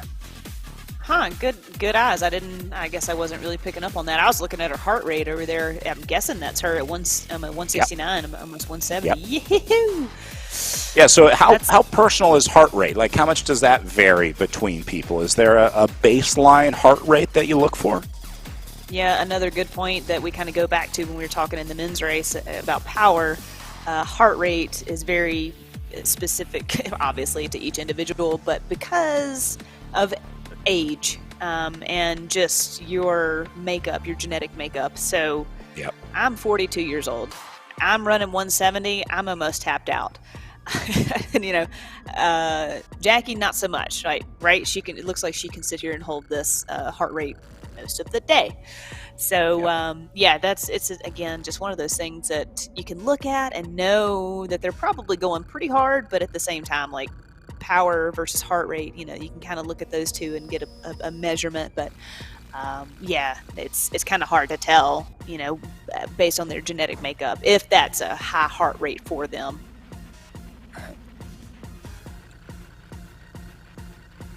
You can see the power file in the upper left-hand corner. See that sort of up and down line in the box right now? That's showing the past power of the rider that we're watching. So you can also kind of get an idea of what their range is. You can kind of see if they've been spending a lot of time in this power zone or not. Jackie Godby's power profile looking pretty flat to me right now, Lauren. Yeah, right. Like she's never jumping too far up or too far down, and that's exactly what you want to see. And, she rides her time trial bike for a reason, so either she was a triathlete or is a very good time trialist, and that is a sign of a good athlete, endurance athlete, that can kind of keep that level effort all the way through, because as soon as you peak out, there's no coming back from that. So you'll eventually have this diminishing line, diminishing return of effort that you'll have heart rate increases and your power decreases unless you can kind of keep, like you said, that even kill number or an even kill line like what she's showing. Riders always talk about wanting to have a constant power, the ability to hold a constant power, hold it steady. And then the other thing that a lot of the coaches is they want to see as many zeros on your power file as they can in a virtual race like this, because you want to save as much wattage as possible. But once you figure out that rhythm like Jackie Godby has up there, it's really only dropping power out in those corners, and that's the only time that she's going to be dropping that power. Even in terms of changing the order in the pace line, or in trying to draft off of each other, if you do that right, your power really shouldn't change all that much, right? I mean, you want a smooth exchange. It's about going from maybe 300 to 320 watts. It's not 300 to 500 watts. Exactly. And a good example of that would be a team time trial, or go out and ride with your buddy and just try and rotate through at a consistent, and you realize how hard it actually is. Super hard. Yeah. Your everyday amateur individual that just loves to ride bikes, but that's a good learning curve for somebody that rides a lot. I've definitely tried to monitor some friends, or maybe some masters that I might ride with. I'm not going to name any names over here in Durango, but I love them to death. But no, that's that steady power is so important. It's so important in training. It's so important in racing.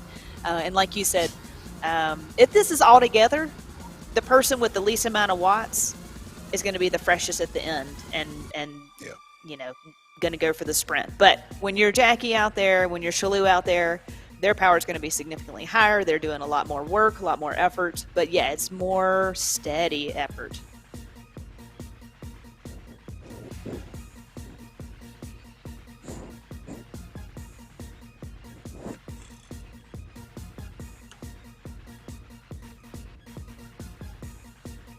Good look at Gabriella Schumann back here for the Beast Mode presented by Rose Team. And you see how she gets out of the saddle because she's seeing those riders on the front. So what she's doing is sort of anticipating an acceleration or anticipating a change in tempo when she sees riders surge forward, trying to get in front of it. Smart racing, heads-up racing here from Gabriella.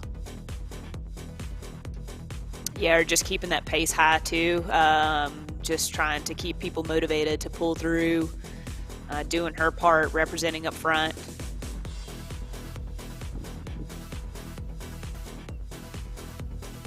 And what we might see, Brad, is towards the end of this race now, we're at 13K to go.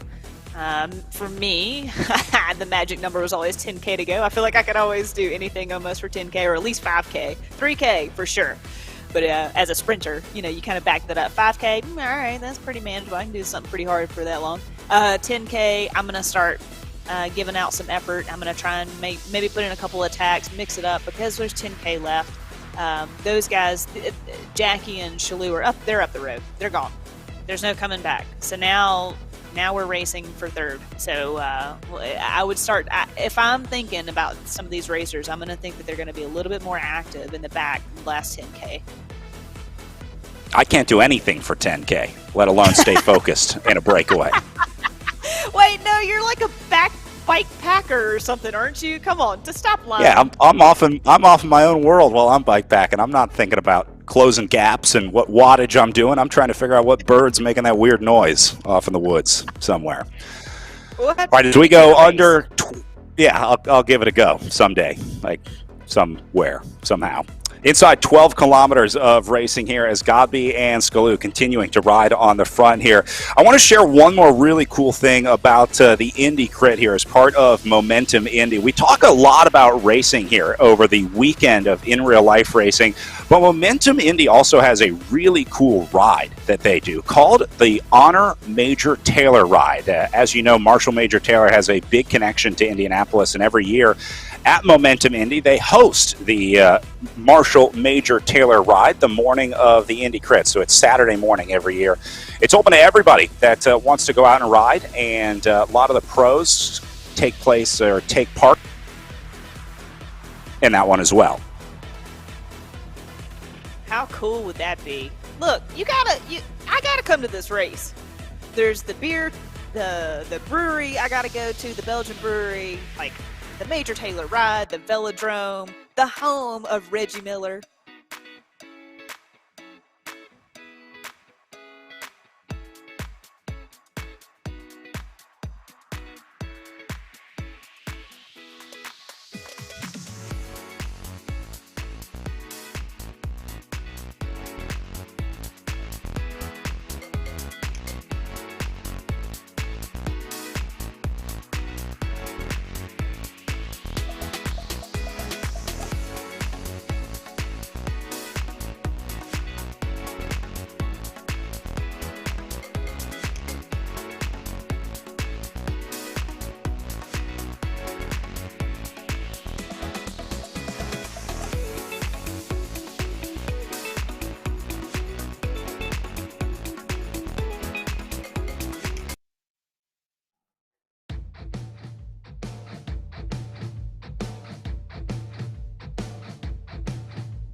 Back with our women's racing, and Jackie and Shalou still off the front, gaining distance in between the peloton behind them. 9K left.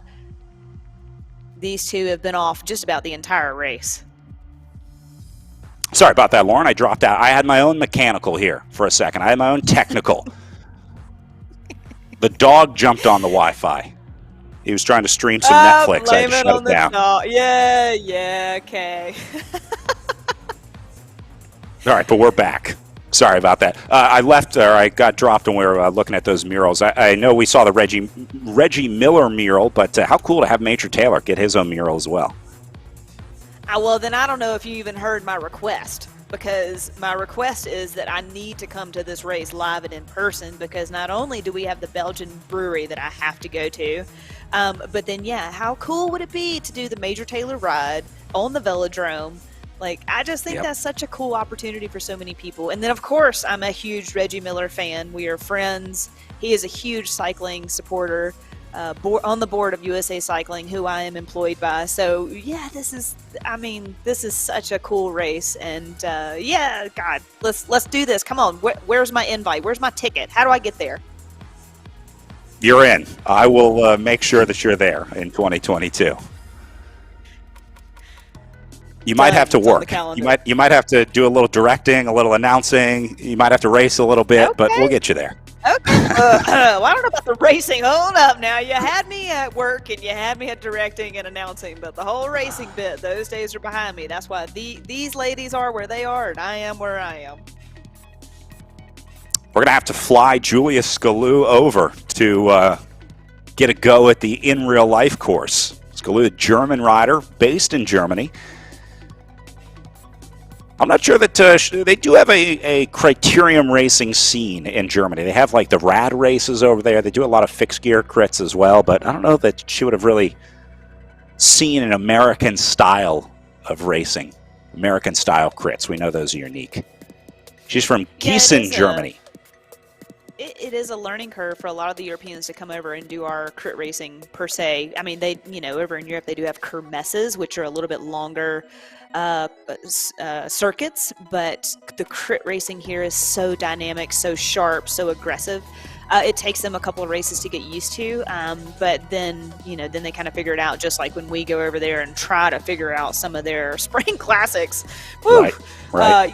So yeah, there is a learning curve for both sides of the coin here. But yeah, she would crush it. It would be so much fun to see her in real life.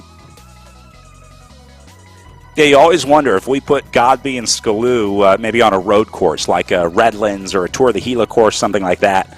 Would they still ride together? Would that translate over to real life? Would they still be as evenly matched? Would the race still play out the same? Now, part of why they're riding together is because the tactics of the race dictate that, it's better to just stick together with these two. But I kind of wonder how they would line up on in real life. Both of these riders are virtual experts. We talked about Julia just coming into the sport, basically the competitive side as a virtual racer. Jackie came into the sport as a triathlete. She had a lot of experience racing and winning triathlons before moving into virtual bike-specific racing, I guess. So I guess Godby has a little more experience in real-life racing, but I would love to see Skalou take a go at it. Yeah, and the interesting thing I just read on Skalou is that she would do double days on the trainer. So she'd do like a easier, longer ride in the morning, then the evening she would, God, to get on the trainer again, woo-hoo-hoo, and do a hard effort at night, like, look, man, I'm good for a one time a day, even on the outside in the real world, riding my bike. So doing a double day and that mentality it takes, that translate from Skalou to Godby being a triathlete and just knowing how to go hard for a significantly long period of time. Yep. Wow, 2 a days on the trainer. Hats off. Mm-hmm. I guess that's what it takes if you're going to seeing a little bit, hone your bit craft. Of aggression now. Yeah. In the back of the peloton, like I said, now you're kind of getting down to the wire. You've been riding together for most of the race. Let's try and get up the road and get third place. That's what McGregor's doing here. That's the Velocity Vixen kit, the orange and purple of Bronwyn McGregor. That is also the team of Angie Bonacici, who you see coming up the right side. Bonacici has been aggressive out there, so I wonder if maybe the Velocity Vixen squad trying to get something together as a team. Ayala also on that squad. You see her up at the front. So really, this separation has been made back in the peloton. This is down to like, let's call it 12 riders. There's Angie Bonacici. And she looks pretty comfortable to me. I'm thinking Bonacici still got some left in the tank here. I agree with you, Brad. Yeah, still on the tops up there. She's putting out a bit of an effort, but don't see her like really standing up, head hanging. So yeah, you can tell it's getting a bit more aggressive.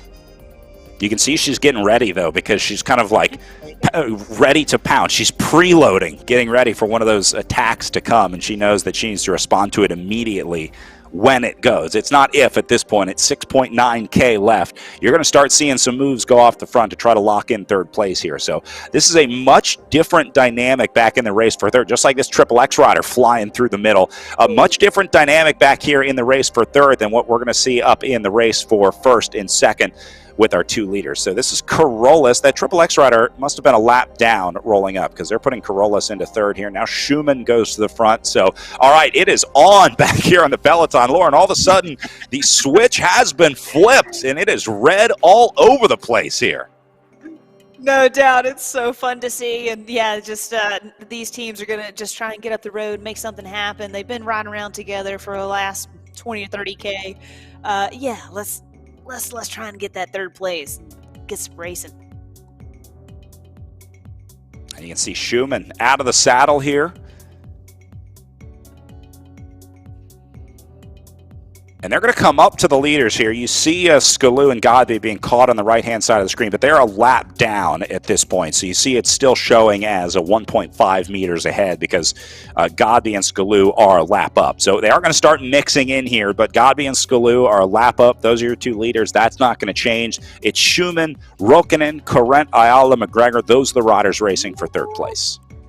Now Godby putting in an effort here. Yeah. Trying to drop Skalou now. I wonder if she kind of feels a little bit of like, okay, I don't know if I can tow you to the line or I can out sprint you. So I'm just, giving her.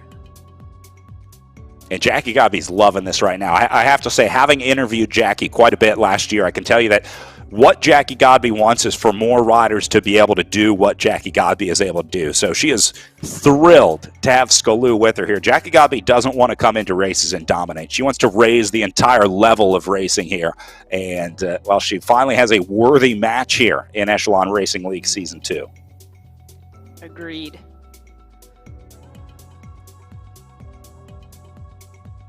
Good look at Aaron Ayala here, staying in the group, nice and calm. Part of that Velocity Vixen squad. We saw Bonacisi earlier. I'm wondering if Ayala may be on deck.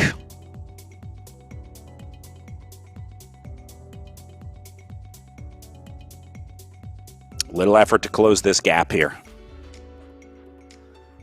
It's easy to let those start opening up later and later in the race. Yeah, like I said, like you start monitoring how much you can open up and then close back down. Yep. Like, I can let this go a little bit more. I gotta close it back down. Or when the corners are coming up, you put a couple of pedal strokes in and bridge that gap slightly. You know what? You must have coached Aaron Ayala because you guys are on the same page. You're on the efficiency standard out there. So yeah, you must have given Aaron some advice at some point. Yeah. Actually, I have her on Discord right now. No, I'm just teasing. Right. All right, so Godby and Skalou still sticking together. Again, that gap back to the group of three is irrelevant. These two are a lap up. It's interesting to see both of these lead riders in the green and blue zone right now. Certainly not pushing it here for the last 3 kilometers. They're in the endurance or tempo zones right now, so really just waiting for that fuse to be lit here in the group of two. Look at these two perfectly matched. I mean, watt for watt, pedal stroke for pedal stroke here. Yeah, and they should keep working together at least until, I don't know, probably around now because they're such endurance athletes and can go from a long way out as we have seen this entire race. But they should probably keep working together a little bit longer. And yeah, it is pretty cool to see how evenly matched they are. You're right. And like you said, that's hard to do. I mean, it's really hard to ride evenly with a rider on RGT. It takes some skill to be able to sort of normalize your power output, keep it steady at 300 or 400 or whatever it is, whatever you're trying to keep it at. As Skalou goes now, lifting the tempo a little bit. But yeah, there's absolutely an acquired skill to being able to ride the way that Godby and Skalou have been able to out there today. And an interesting part now where they are in the race and how they've been caught essentially by the pack, even though they're a lap up, is just like in real life, is like you got to keep an eye on each other because coming down to the finish, it's you two, right? And so if you kind of get shuffled in the mix or whatever, and you kind of lose track of that rider, it can be detrimental, and you could lose the race. So it's important that you kind of see that they kind of like, okay, we need to get back out here and it's just be the two of us so we can keep an eye on each other again.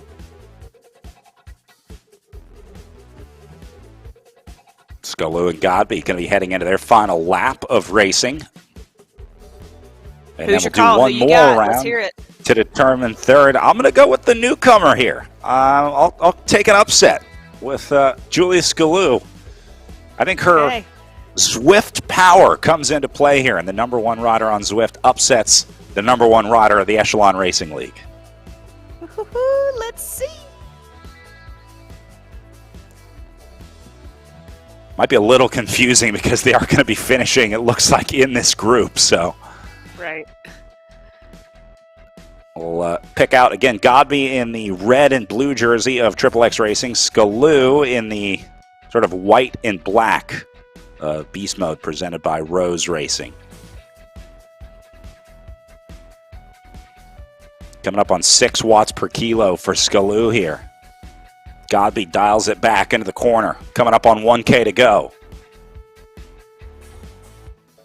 And I think this is probably lifting the speed of that third place group here as well. They're just along for the ride, but after these two finish up, they'll go around one more time and sort out third place. But I think they're kind of adopting the Skalou and Godby tempo up here on the front.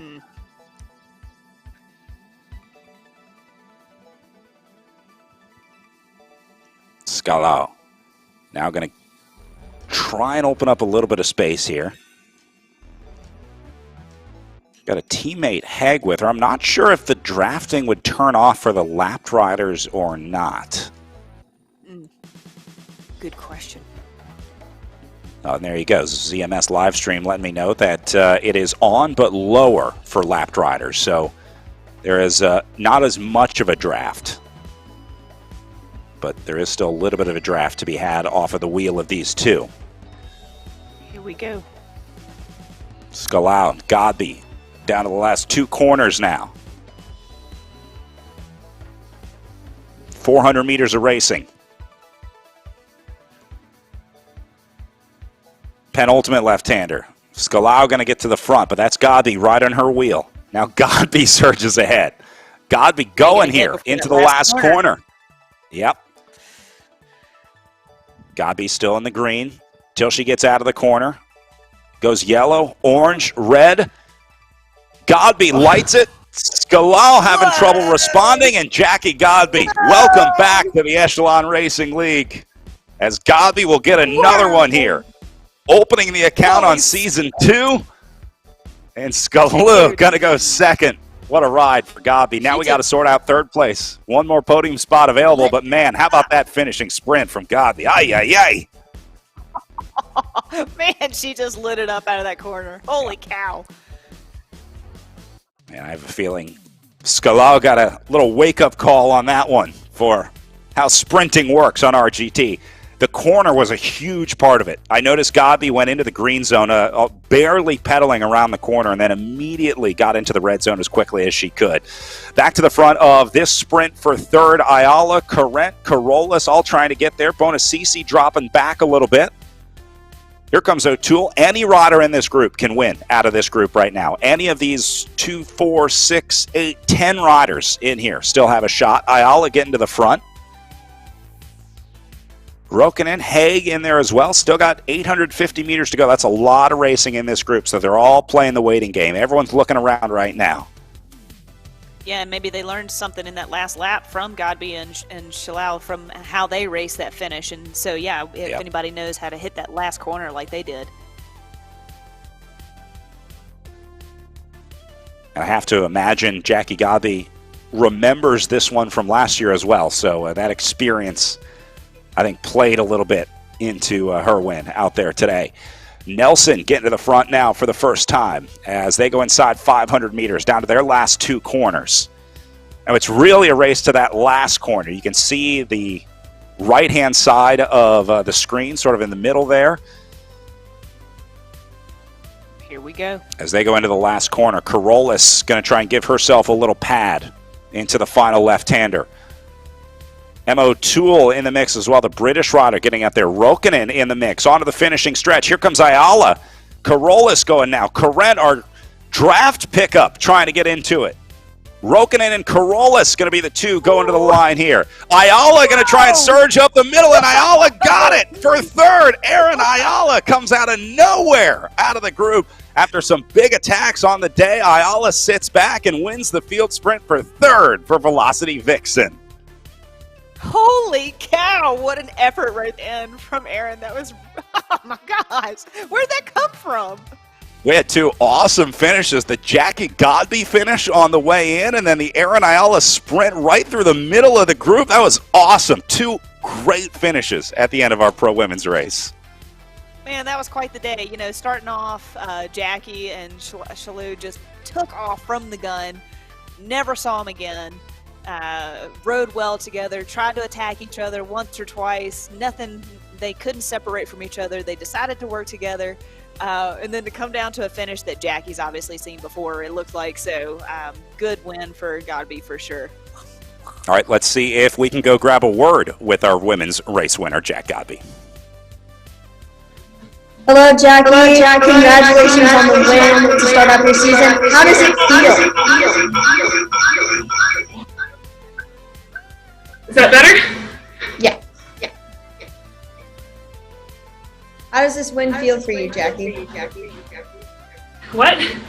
How does this win feel for you? Oh, that was one of the most fun races I've had in a while. Trading spots with Shalou was an absolute blast. She kept the race fun, exciting, at a great level. I think it's a fantastic kickoff to a season, and I'm so excited to keep racing this year. Let's talk about that last sprint for you, that last kick-in. What was going through your mind going through that last turn? Honestly, RGT physics. So knowing that last turn was gonna kick me out right at 200 meters, which is sort of my personal sweet spot for sprinting on a flat, and knowing that it was just gonna be riding the wheels into that turn, getting as much momentum as possible, but not dropping the hammer until the brake was off. So really just getting into the game, you know, using that platform experience to sort of set myself up to use the muscles I've trained all season. Yeah, nice win under your belt. How are you hoping to carry this momentum going into the next race? Honestly, I'm excited. That was a fun race, and I hope to have fun tomorrow. I hope to have fun the rest of the season. I think that's the key, is to enjoy every race. You know, you're always going to suffer. At some point, it's going to hurt, but overall, you know, I think the most important thing for me is to keep this a positive, fun experience, and today was really one of those. All right, thank you so much, Jackie. Congratulations. Back to you guys. Thank you so much. Bye. Well, there you go. RGT Physics, the key to the game. Jackie wearing her Take That Hill jersey. She was part of that community fundraising ride just a few weeks ago on RGT with the Echelon Racing Group. So pretty cool to have Jackie back. Boy, this is going to be a great season in the Echelon Racing League, Lauren. The racing that we saw today at the front of this women's race, we got a great matchup at the top of this battle. Brad, you called it. You called it on both fronts, that she wanted to have fun out there racing hard. That's exactly what she said in the interview. And the racing physics of the game, of how to play the game into that last corner, following the wheels, and that it's going to spit her out at 200 meters to go, and to have that full gas effort. You called both of hers. It's like you've done this before. Well, you know that old saying, fool me once, shame on you. Fool me twice, shame on me. I have a feeling it's a very different race, even going into tomorrow, because there was some major learning going on in that sprint, I think, for the new riders to RGT. So Jackie obviously had it dialed in. She knows the course. She knows, like you said, the RGT physics that she talked about a lot is a big part of it. So there's definitely a learning curve there, and we're going to see that learning curve, I think, accelerate here on RGT over the next few days or a few weeks, I guess, of racing as we go to December 18th. So got a couple weeks off after this one before we go into the next one. Let's take a look at how the rest of our top 10 shook out. We saw Erin Ayala sprinting ahead for that third place finish. That gets her on the podium for the Velocity Vixen team. Gabriella Schumann ends up in fourth place. Saw a lot of her for the Beast Mode presented by Rose team. So they go 2 and 4 today with Skalal and Schumann. Then Anna Rokkanen for the Triple X Racing Atletico squad up into fifth. Sarah Carolus we saw having a good sprint at the finish into sixth. Beast Mode had a great day today. Got Elise Haig in there as well. Urska Corrent, our draft pick, up into 8th position. And then Bronwyn McGregor and Angie Bonacisi from the Velocity Vixen team. Awesome to see Corrent getting up there, Lauren. You're not always sure how your first big pro debut is going to go, but nice to see Corrent got up there inside the top 10. Yeah, like we were just talking about in the men's race too, is just having that experience, and you never know what's going to happen, and then to have that opportunity, and then you get top 10, like that's great. It helps your confidence so much, and then we'll see them again tomorrow and the next couple weeks, hopefully. So yeah, this is great, and to see, like you said, Beast Mode kind of stack the top 10 a little bit right there. I wonder if there's a team standing as well. I imagine. Well, some bragging rights certainly among the teams. Beast Mode gets 4 riders inside the top 10 on day 1 of the Echelon Racing League, the Momentum Indy Crit. Lauren, final thoughts from today, looking ahead to tomorrow. I mean, obviously they make some tweaks, some adjustments, but you just got to kind of recover, rest, and get ready to do it all again tomorrow. Race and learn, race and learn, race and learn. And I love Jackie's enthusiasm for the start of the year and her stoke on racing and having a good time. Gabi will be back racing with us tomorrow for day 2 of the Echelon Racing League as we go to the Tour of America's Dairyland for the Giro de Grafton, another criterium tomorrow. So if the riders like the accelerations of today, they're going to love tomorrow. It's another good one, just under a mile long, plenty of corners, and a little bit of a hill on tomorrow's race as well. We start broadcasting at 11 o'clock Eastern Time, 11 a.m., with a race start at 11:10. So same schedule as we had here today. For Lauren Hall, my name is Brad Soner, saying thanks for watching Week 1 of the Echelon Racing League. We hope to see you back tomorrow for the Tour of America's Dairyland Giro de Grafton. Until then, bye-bye.